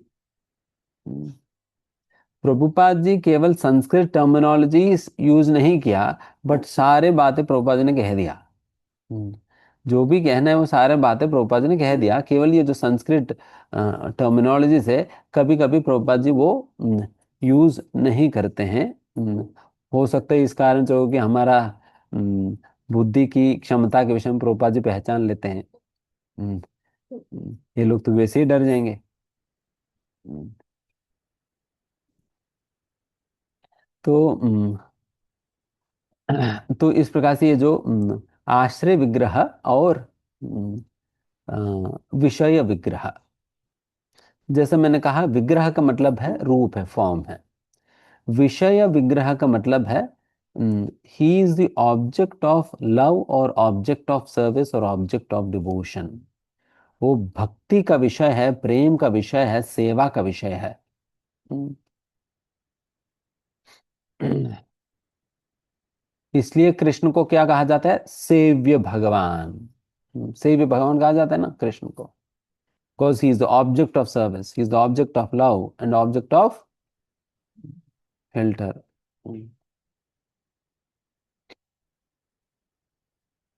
एंड उस प्रकार से जो आश्रय विग्रह, आश्रय विग्रह मतलब हु इज द आश्रय ऑफ लव, और who is the abode of love, जो प्रेम की अ, प्रेम की पात्र है। ये एक ऐसा पात्र है जिसमें प्रेम भरा हुआ है या भक्ति भरा हुआ है। तो उस प्रकार की गुरु को आश्रय विग्रह कहा जाता है, because is the very abode of love, devotion and service. And इसलिए जो गुरु जो होते हैं उन्हें आश्रय विग्रह कहा जाता है, और कृष्ण को विषय विग्रह कहा जाता है। एक तो इसलिए कृष्ण को क्या कहा गया है? सेव्य भगवान कहा जाता है, और गुरु को क्या कहा जाएगी? सेवक भगवान, सेवक भगवान, सेवा करने वाले भगवान, सेवा सिखाने वाले भगवान।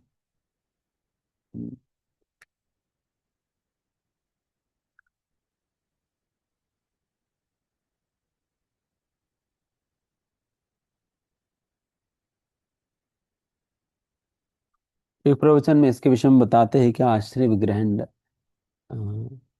विषय विग्रह के संबंध में, कि आश्रय विग्रह का मुख्य कार्य ही हरि कीर्तन करना है। I mean, he will constantly glorify Krishna in through kirtan or through katha or in some through his activities. जो भी वो कार्य करते हैं, सोचते हैं, गाते हैं, कहते हैं, वो सारा कुछ भगवान श्री कृष्ण ने या हरि का कीर्ति का विस्तार करने के लिए ही करते हैं। हम्म, तो उस प्रकार से कॉन्स्टेंटली हरि कथा करना या हरि कीर्तन करना, ये आश्चर्य विग्रह की कार्य है। एंड एक हम जैसा एक बद्ध जीव जो कि विषय विग्रह के विषय में कोई जानकारी नहीं है, उनको विषय विग्रह के विषय में जानकारी कैसे प्राप्त होगा? उनको कॉन्स्टेंटली श्रवण करने पर। हम्म। इसलिए गुरु का धर्म है, गुरु का नित्य धर्म है हरि कीर्तन, और शिष्य का नित्य धर्म है नित्य श्रवण। हम्म। हमारा काम है नित्य श्रवण करना, और गुरु का काम है नित्य हरि कीर्तन करना। तो उस प्रकार से जब हम गुरु से श्रवण करेंगे लगातार, देन फिर विषय विग्रह के विषय में हमें जानकारी प्राप्त होगा और जान पाएंगे, समझ पाएंगे विषय विग्रह को। हम्म।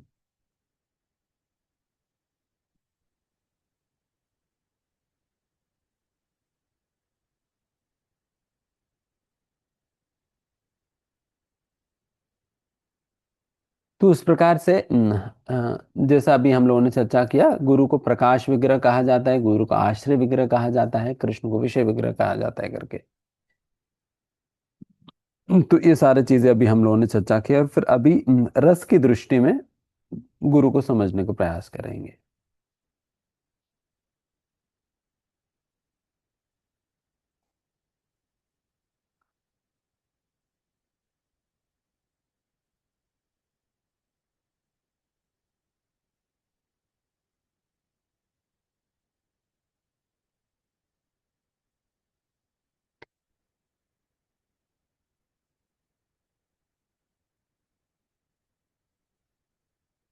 गुरु एक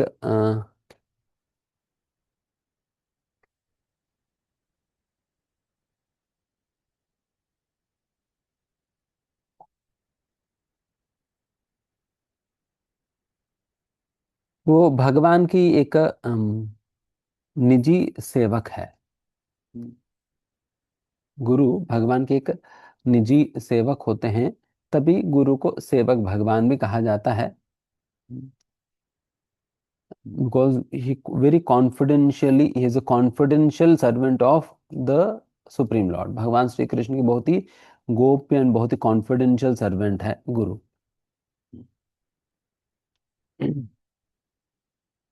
एंड तभी कई जगह पर, ये खास करके विष्णु चक्रवर्ती ठाकुर भी गुरुवाष्टकम में कहते हैं ना, साक्षाधरित्वेन समस्त शास्त्रे किंतु प्रभुर्या प्रेयव तस्य वंदे गुरु श्री चरणारविंदम। तो उसमें कहते हैं कि गुरु जो है साक्षात हरि ही है, या भगवान श्री हरि का ही एक प्रकार की विस्तार है, या प्रतिनिधि है, श्री हरि का ही प्रतिनिधि है। एंड गुरु को उतना ऊंचा दर्जा उस प्रकार से भगवान श्री हरि के तुलना, मतलब हालांकि मतलब श्री हरि जैसा उन्हें सम्मान दिया जाता, बट कभी श्री हरि के बराबर नहीं माना जाता है। उनके बराबर नहीं माना जाता है, बट उनकी प्रतिनिधि के रूप में तो माना जाता है। तो इसलिए बता रहे हैं कि साक्षात हरित्वेन।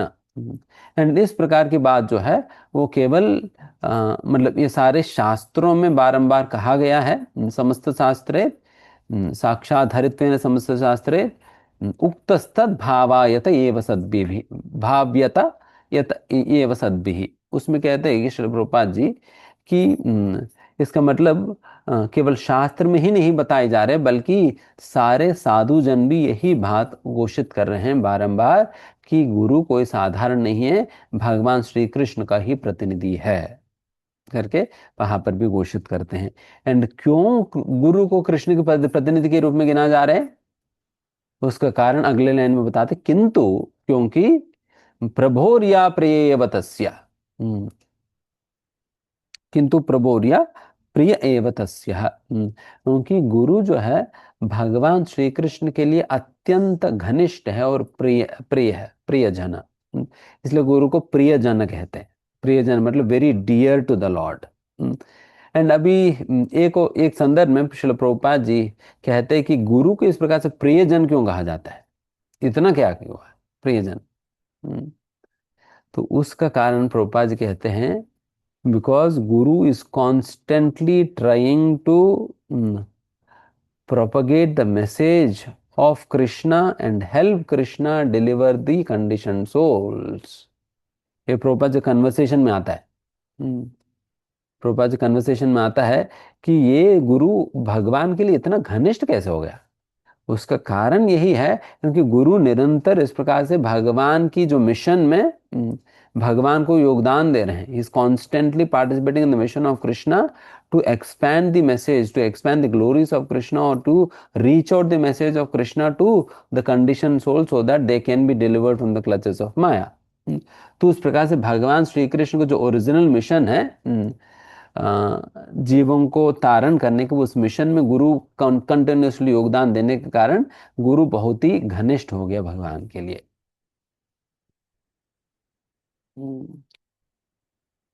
तो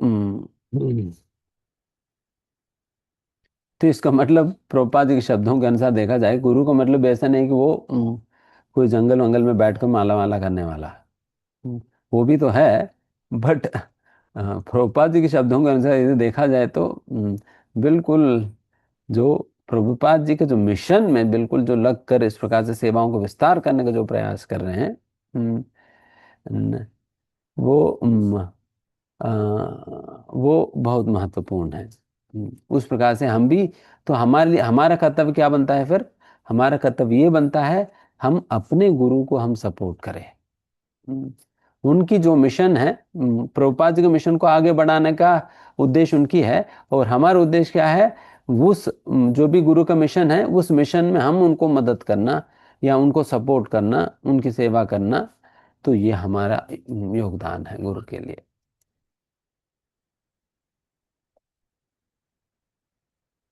हम्म।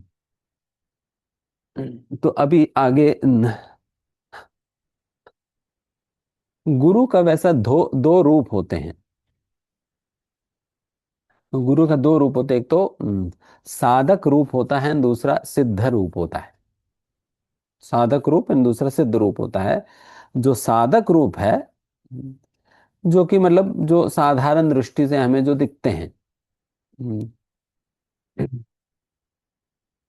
खाते पीते चलते फिरते काम करते ये करते वो करते, जो भी हमें उस प्रकार से जो दिखाई पड़ रहे हैं, तो वो जो रूप है वो साधक रूप है। जो सिद्ध रूप है, वो गुरु का ओरिजिनल आइडेंटिटी है स्पिरिचुअल वर्ल्ड में। स्पिरिचुअल वर्ल्ड में गुरु का क्या पहचान है, क्या आइडेंटिटी है, तो वो सिद्ध रूप कहा जाता है उसको। हम्म।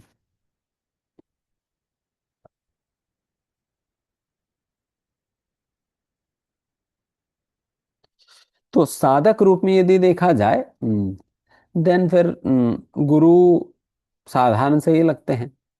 हम्म, गुरु महाराज भी प्रसाद ले रहे हैं, हम भी प्रसाद ले रहे हैं, बट थोड़ा हम ज्यादा लेते हैं, महाराज कम लेते हैं। हम्म, तो क्वांटिटी में डिफरेंस हो सकता है, बट प्रसाद ले तो रहे हैं। हम्म, तो तो इस प्रकार के कुछ कुछ डिफरेंसेस हो सकता है। बट अल्टीमेटली गुरु भी खा रहे हैं, हम भी खा रहे हैं, हम भी कपड़े पहन रहे हैं, वो भी कपड़े पहन रहे हैं, कहीं जाना है तो उनको भी गाड़ी में जाना पड़ता है, कोई पुष्प विमान आकर लेकर तो नहीं जाता। हम्म, तो फिर वही बात हो गई, तो फिर क्या है। हम्म, तो हम भी गाड़ी में जाए, गुरु महाराज भी गाड़ी में जाए, तो फिर मेरा और गुरु महाराज क्या अंतर रह गया। हम्म, कम से कम पुष्प विमान तो आना चाहिए था। तो ये अंतर केवल साधक रूप में देखने से नहीं समझ पाते हैं, उसे सिद्ध रूप की दृष्टि में यदि व्यक्ति पहचाने, देन फिर समझ सकते हैं। बट डेफिनेटली ये जो सिद्ध रूप गुरु का, ये जब तक गुरु की कृपा नहीं होती है, तब तक गुरु का सिद्ध रूप हमें रिवील नहीं होगा। ऐसा नहीं कि कल को जाकर हम महाराज जी से पूछ ले, अपने अपने गुरु महाराज से पूछ ले कि महाराज जी आप सीक्रेट बता दीजिए, आप कौन हैं, आप कौन हैं। तो ऐसा नहीं समझ आएगी, ऐसा समझ नहीं आएगी। Rather we got to please him, उन्हें प्रसन्न करना पड़ेगा, हमारी सेवा से, व्यवहार से, साधना से, भक्ति से उन्हें प्रसन्न करना पड़ेगा। देन फिर वो हमें रिवील करेंगे, हमें रिवील करेंगे वो है भी कौन करके। तो इस प्रकार से गुरु जो अपने सिद्ध देह में या सिद्ध रूप में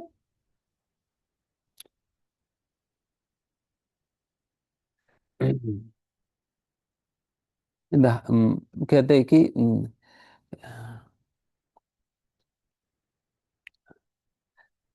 भगवान श्रीमती राधा रानी की जो उनकी जो सहचारियाँ जो कि मंजरियाँ जो होती है, वही रूप उन्हीं में से मतलब सभी मंजरियों का लीडर है श्री रूप मंजरी। उनका नेतृत्व में सेवा करने वाली एक मंजरी है। हम्म, तो उस प्रकार से गुरु को पहचाना जाता है। बट ये वैसा नहीं समझाएगी, जैसा मैंने कहा, ये सेवा करने पे ही ये साक्षात्कार होती है। हम्म, तो उस प्रकार से मोटा मोटा यदि कहा जाए तो गुरु का ये जो सिद्ध रूप हो सकते हैं, तो एक तो नित्यानंद प्रभु का प्रतिनिधि के रूप में कार्य करते हैं गुरु, एंड दूसरा राधा रानी का भी प्रतिनिधि के रूप में कार्य करते हैं। जब राधा रानी के प्रतिनिधि प्रतिनिधि के रूप में कार्य करते हैं, तब राधा प्रिय सखी, मतलब राधा रानी के मंजरियों के रूप में वे उनकी ओरिजिनल पोजीशन होता है। तो उस प्रकार से ये जो रस की दृष्टि में ये गुरु का पहचान होता है, ये तो नित्यानंद प्रभु के प्रतिनिधि के रूप में हो या नहीं तो राधा रानी की अपनी निजी मंजरी मंजरी के रूप में हो, कार्य करते हैं।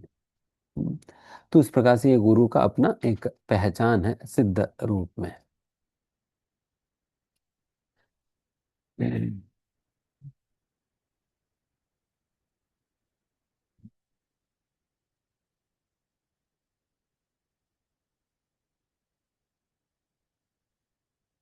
ठीक है, तो गुरु का ये पहचान के विषय में अभी हम तत्व की दृष्टि में और रस की दृष्टि में दोनों प्रकार से हमने समझा है।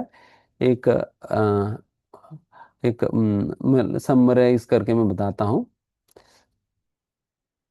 आप किस दृष्टि से गुरु की पहचान को यदि समझने का प्रयास करते हो, उसके अनुसार उनकी पहचान होता है। जैसा कि व्यक्ति एक होता है। हम्म, माँ के लिए वो बेटा है। हम्म, पत्नी के लिए वो पति है। पुत्र के लिए पापा है। हम्म,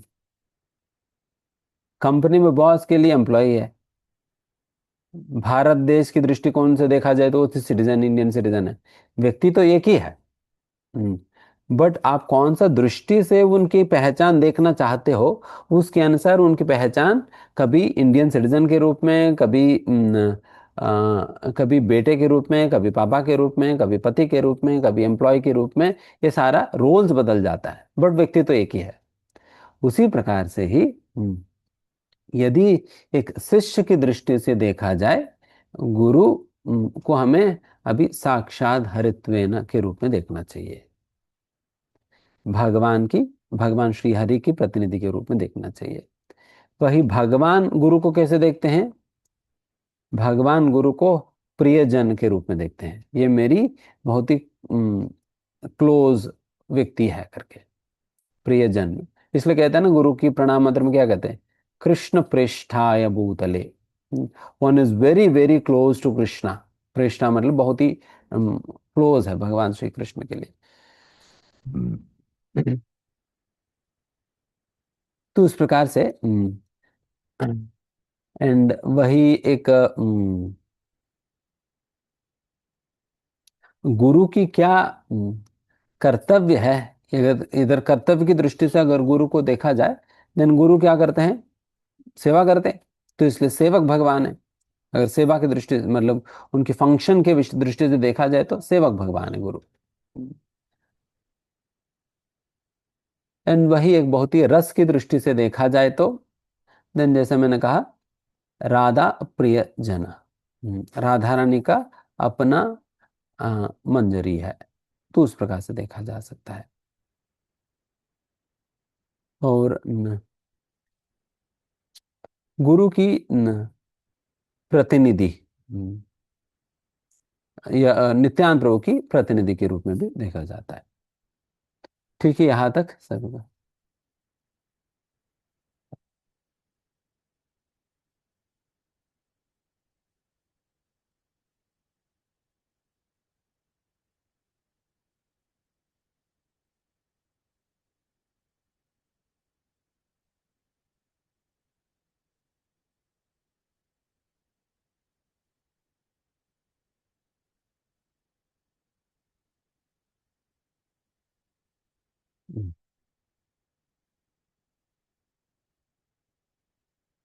तो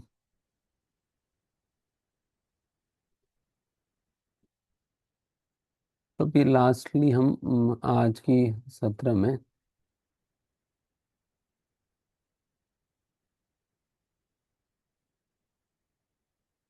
बस ये बात कहकर समाप्त करते हैं कि गुरु, जो विभिन्न प्रकार की गुरुजन होते हैं उसके विषय में, टाइप्स ऑफ गुरु के विषय में बताकर समाप्त करेंगे आज।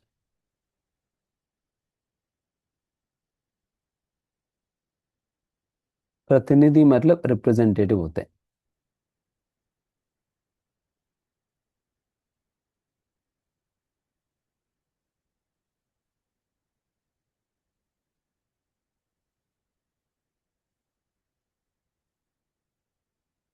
हम्म, ठीक है, तो हम अभी डिफरेंट टाइप्स ऑफ गुरु के विषय में बताएंगे। ये तो दो प्रकार के क्लासिफिकेशन है इसमें। एक तो गुरु का जो फंक्शन जो होता है, किस स्तर पर उनकी क्या फंक्शन होता है उसके अनुसार उनकी क्लासिफिकेशन होता है। दूसरा, अम, गुरु की स्तर के हिसाब से, उनकी आध्यात्मिक स्तर के हिसाब से भी उनकी क्लासिफिकेशन होता है। ये दो प्रकार की विभाजन है। ये दो प्रकार के विभाजन, एक विभाजन उनकी आध्यात्मिक स्तर के अनुरूप, एंड दूसरा उनकी जो कार्य है उसके अनुरूप।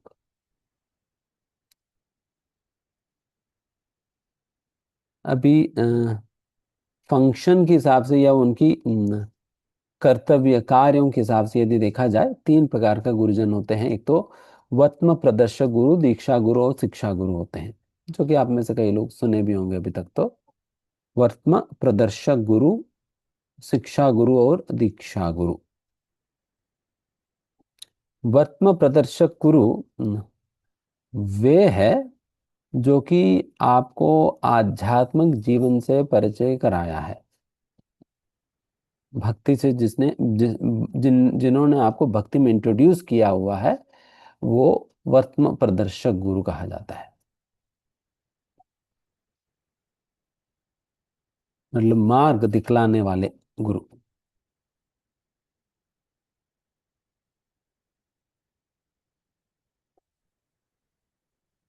एंड दीक्षा गुरु वे है जिनसे हम दीक्षा के माध्यम, दीक्षा के रूप में हम मंत्र को प्राप्त करते हैं, वो दीक्षा गुरु होते हैं।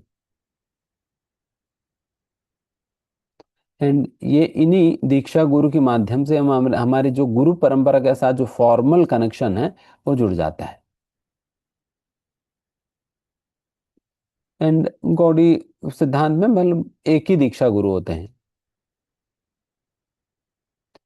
एंड ये दीक्षा गुरु जो होते हैं वे मदन मोहन विग्रह का प्रतिनिधि माना जाता है। श्री राधा मदन मोहन जी है ना, मदन मोहन विग्रह का प्रतिनिधि माना जाता है। बिकॉज मदन मोहन विग्रह ये कौन सा विग्रह है? संबंधादिदेव है। संबंधादिदेव मतलब जो हमारी जीव के संबंध को जो जोड़ते हैं, जिनके साथ जोड़ा जा सकता है। बिकॉज मदन से मोहित होकर ग्रस्त जीवों को मदन की मोहन से छुड़वा कर अपनी ओर जो आकर्षित करते हैं, तो इसलिए मदन मोहन हुए। एंड वैसा जो मदन मोहन हम्म, वैसा जो मदन मोहन की प्रतिनिधि के रूप में माना जाता है दीक्षा गुरु को। एंड शिक्षा गुरु जो होते हैं,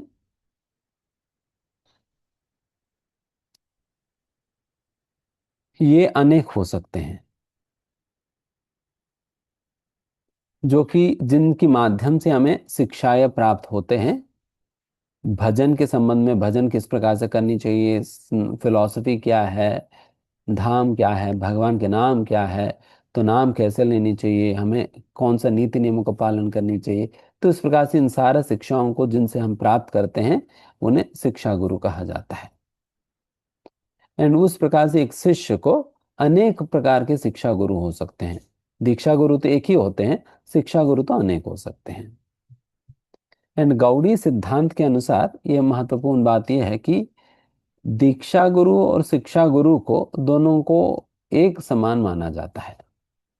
जैसे चैतन्य चरितामृत में कहा जाता है कि गुरु, दीक्षा गुरु और शिक्षा गुरु में कोई अंतर नहीं है करके।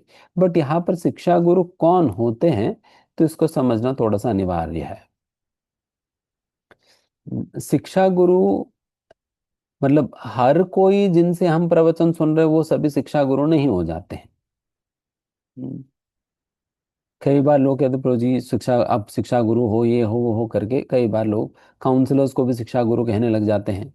तो इस प्रकार से काउंसलर्स को जिनसे हम प्रवचन सुन लेते हैं उनको, उन सभी लोगों को हम शिक्षा गुरु शिक्षा गुरु शिक्षा गुरु नहीं कह सकते हैं। बिकॉज गुरु अपने आप में वो शब्द ही इतना भारी है, जिनके लिए वो भारी शब्द उपयोग कर रहे हैं, क्या उस शब्द के लिए वो लायक है या नहीं है। क्योंकि कई बार हम ये शब्द जिनके सिर पे डाल रहे हैं, हो सकता है वो बेचारे उस शब्द के भारीपन को उठा नहीं पाने कर वो खुद ही डूब जाए उसके नीचे। बार बार शिक्षा गुरु कह रहे तो वो खुद मानने लगा, अरे मैं शिक्षा गुरु हूं करके गुरु गुरु सोचकर मर गया। हम्म,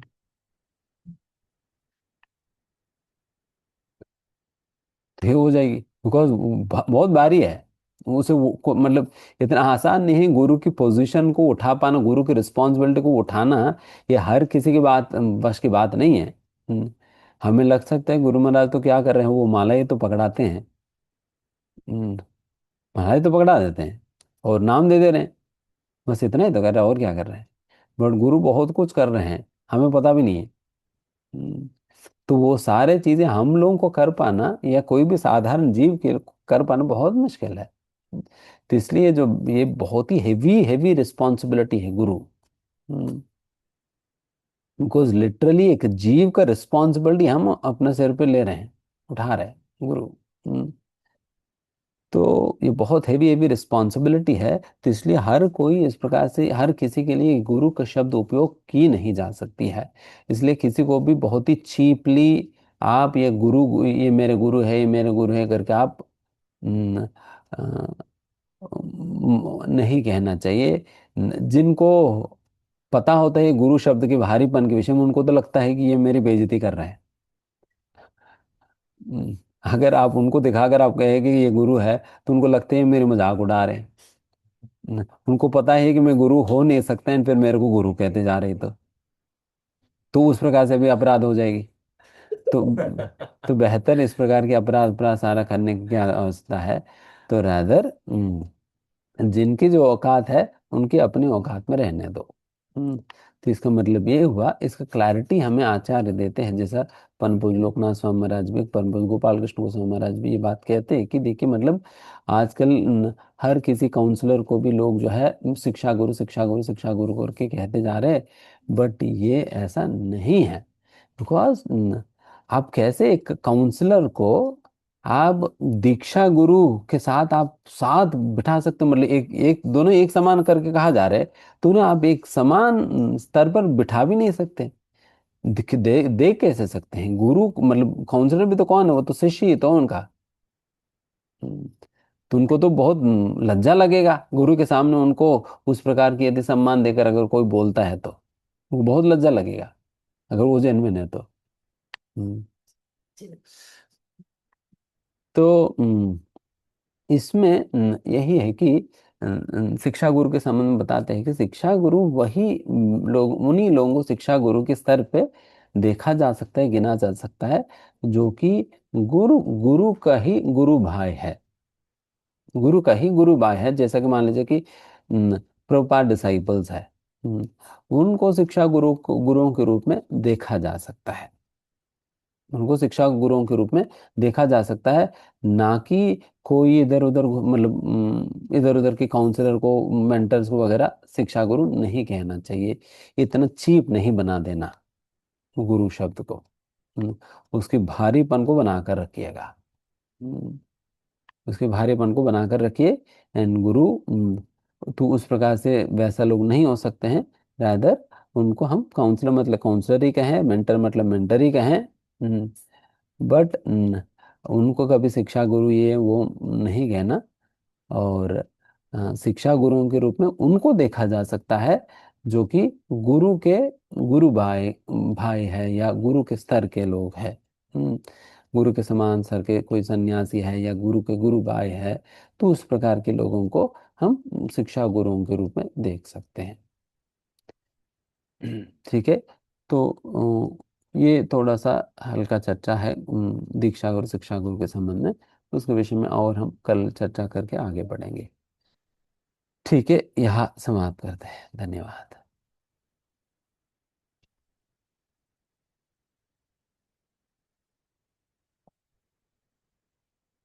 किसी का क्विकली कुछ प्रश्न है तो प्रश्न।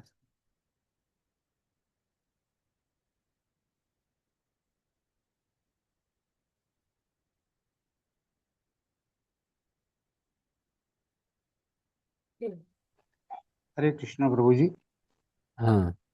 मेरा एक प्रश्न था कि जैसे अभी कृष्ण की सेवा के बारे में बीच में आज के व्याख्यान में आया कि हमें जो है वो कृष्ण की ही सेवा करनी चाहिए, तो उस सेवा में मतलब किस तरीके से की जाए। जैसे हम कोई भी काम कर रहे हैं तो उसको हम सेवा भाव में समझें या कैसे करें। हरे कृष्ण प्रभु नहीं, कोई भी कार्य करके कृष्ण की सेवा करके आप सोच सकते, बट होता नहीं है। हम्म, तो कृष्ण की सेवा वही है जो गुरु के निर्देशन में की जाती है। हम्म, गुरु के निर्देशन में जो की जाती है वही कृष्ण की सेवा हो सकता है। हम्म, अन्यथा वो भक्ति में गिना ही नहीं जाता। बिकॉज अनुकूल्येन कृष्ण अनुशीलनम, बिकॉज उसमें अनुशीलनम नहीं है। हम्म, अनुश्रवणम, अनुकीर्तनम, अनुस्मरणम, हम्म, तो अनुसेवनम, ये सारा नहीं होता। जब व्यक्ति अपने मन से जो भी कर लेता है, तो इस प्रकार से अपने मन से कुछ भी करके कोई ये नहीं कह सकता मैं कृष्ण की सेवा कर रहा हूँ। रादर ये अनुगत्य होना होगा। अनुगत्य का मतलब है गुरु के निर्देशन में रहकर हमें सेवाएं हो, साधना हो, हमें करनी चाहिए। ठीक है, हरे प्रभु कृष्ण। जी, जैसे अब हम ये- गृहस्थी हैं तो हमें तो कुछ काम कर लेते हैं, और गीता में ये बताया गया है कि हर काम को जो है भगवान को ही अर्पित कर देना चाहिए, हाँ, तो उसके लिए बिना वही है कि फल की। फिर हाँ, बिना आपको फल की गीत इच्छा किए हुए। हाँ, हरे कृष्ण प्रभु जी।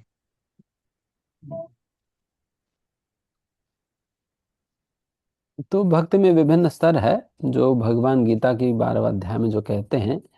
हम्म, अगर कोई मन और बुद्धि को मेरे ऊपर नहीं लगा पा रहे, देन फिर भक्ति के नियमों का पालन करे। अगर भक्ति के नियमों को भी पालन नहीं कर पा रहे हैं, देन वो कार्य करके कार्यों को, फलों को मुझे अर्पण करे।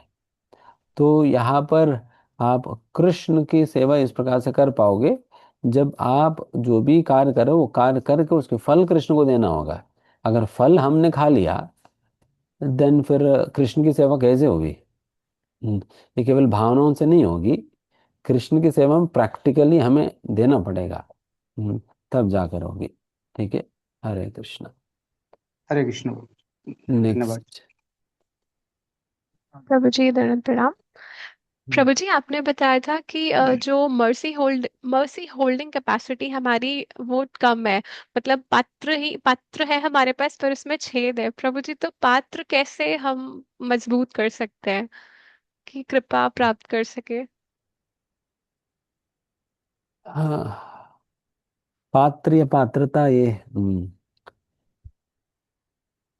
एक बात परम पूज्य लोकनाथ स्वामी महाराज जी नोएडा रथ यात्रा की रथ प्रवचन में एक बार बता रहे थे। रथ यात्रा निकलने के पहले एक प्रवचन दिए थे, उसमें बता रहे थे। कई साल पहले की बात है, कोरोना के पहले। तो उसमें महाराज ने कहा कि कृपा को ग्रहण करने की पात्रता, हम्म, यही है तृणादपि सुनीचेन तरुरपि सहिष्णुना मनेन मानदेन कीर्तनिया सदा हरि।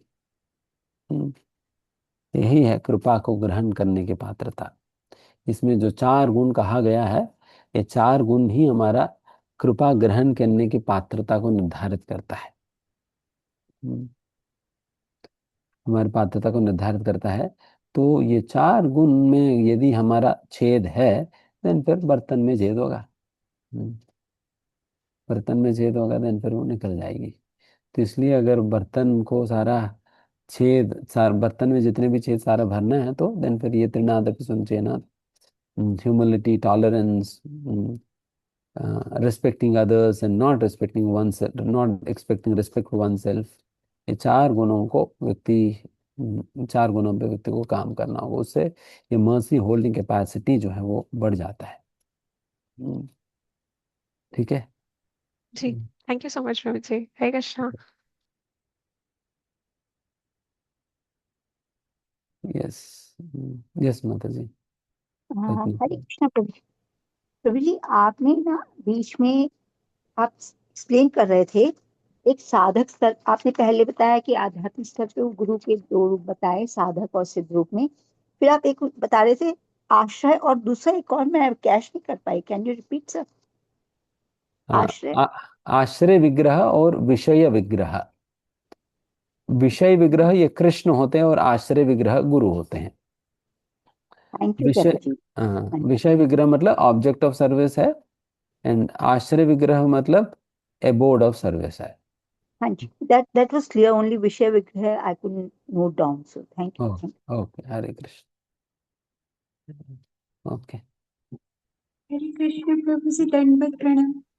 हम्म, प्रभु जी, हम जब भक्ति वेदांत एकेडमी के अंदर आईएफए कोर्स कर रहे थे, तो इस माने इस्कॉन फाउंडर आचार्य कोर्स, उसमें हमें बताया गया था कि शिक्षा गुरु अनेक हैं, तो जो हमारे फैसिलिटेटर या काउंसलर हैं वो हमारे शिक्षा गुरु हैं, क्योंकि उन्हीं के वजह से हम अब जो रास्ते में जा रहे हैं ये उन्हीं की शिक्षा की वजह से ही है। तो ये बताया था। अभी आप मैंने मानना चेंज कर दिया, मैंने चेंज कर दिया।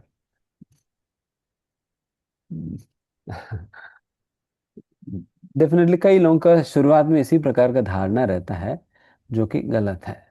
हम्म, है ना।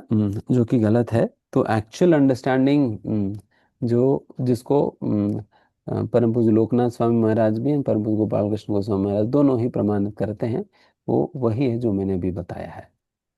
हम्म, ठीक है, तो उनकी अथॉरिटी पे हम कह रहे हैं। ठीक है, हरे कृष्ण। चाहिए।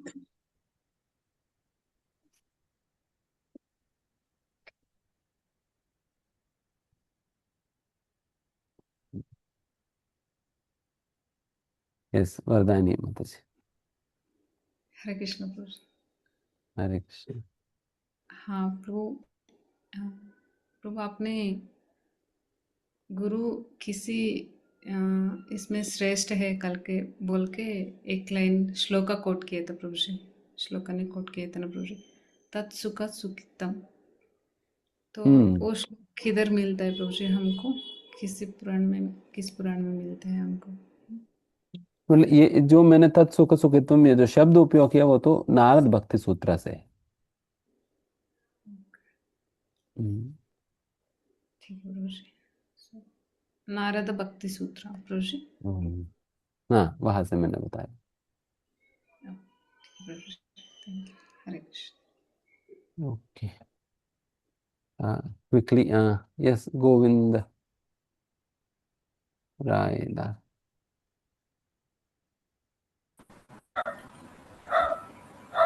हरे कृष्ण प्रभु जी। Hare Krishna yes yes.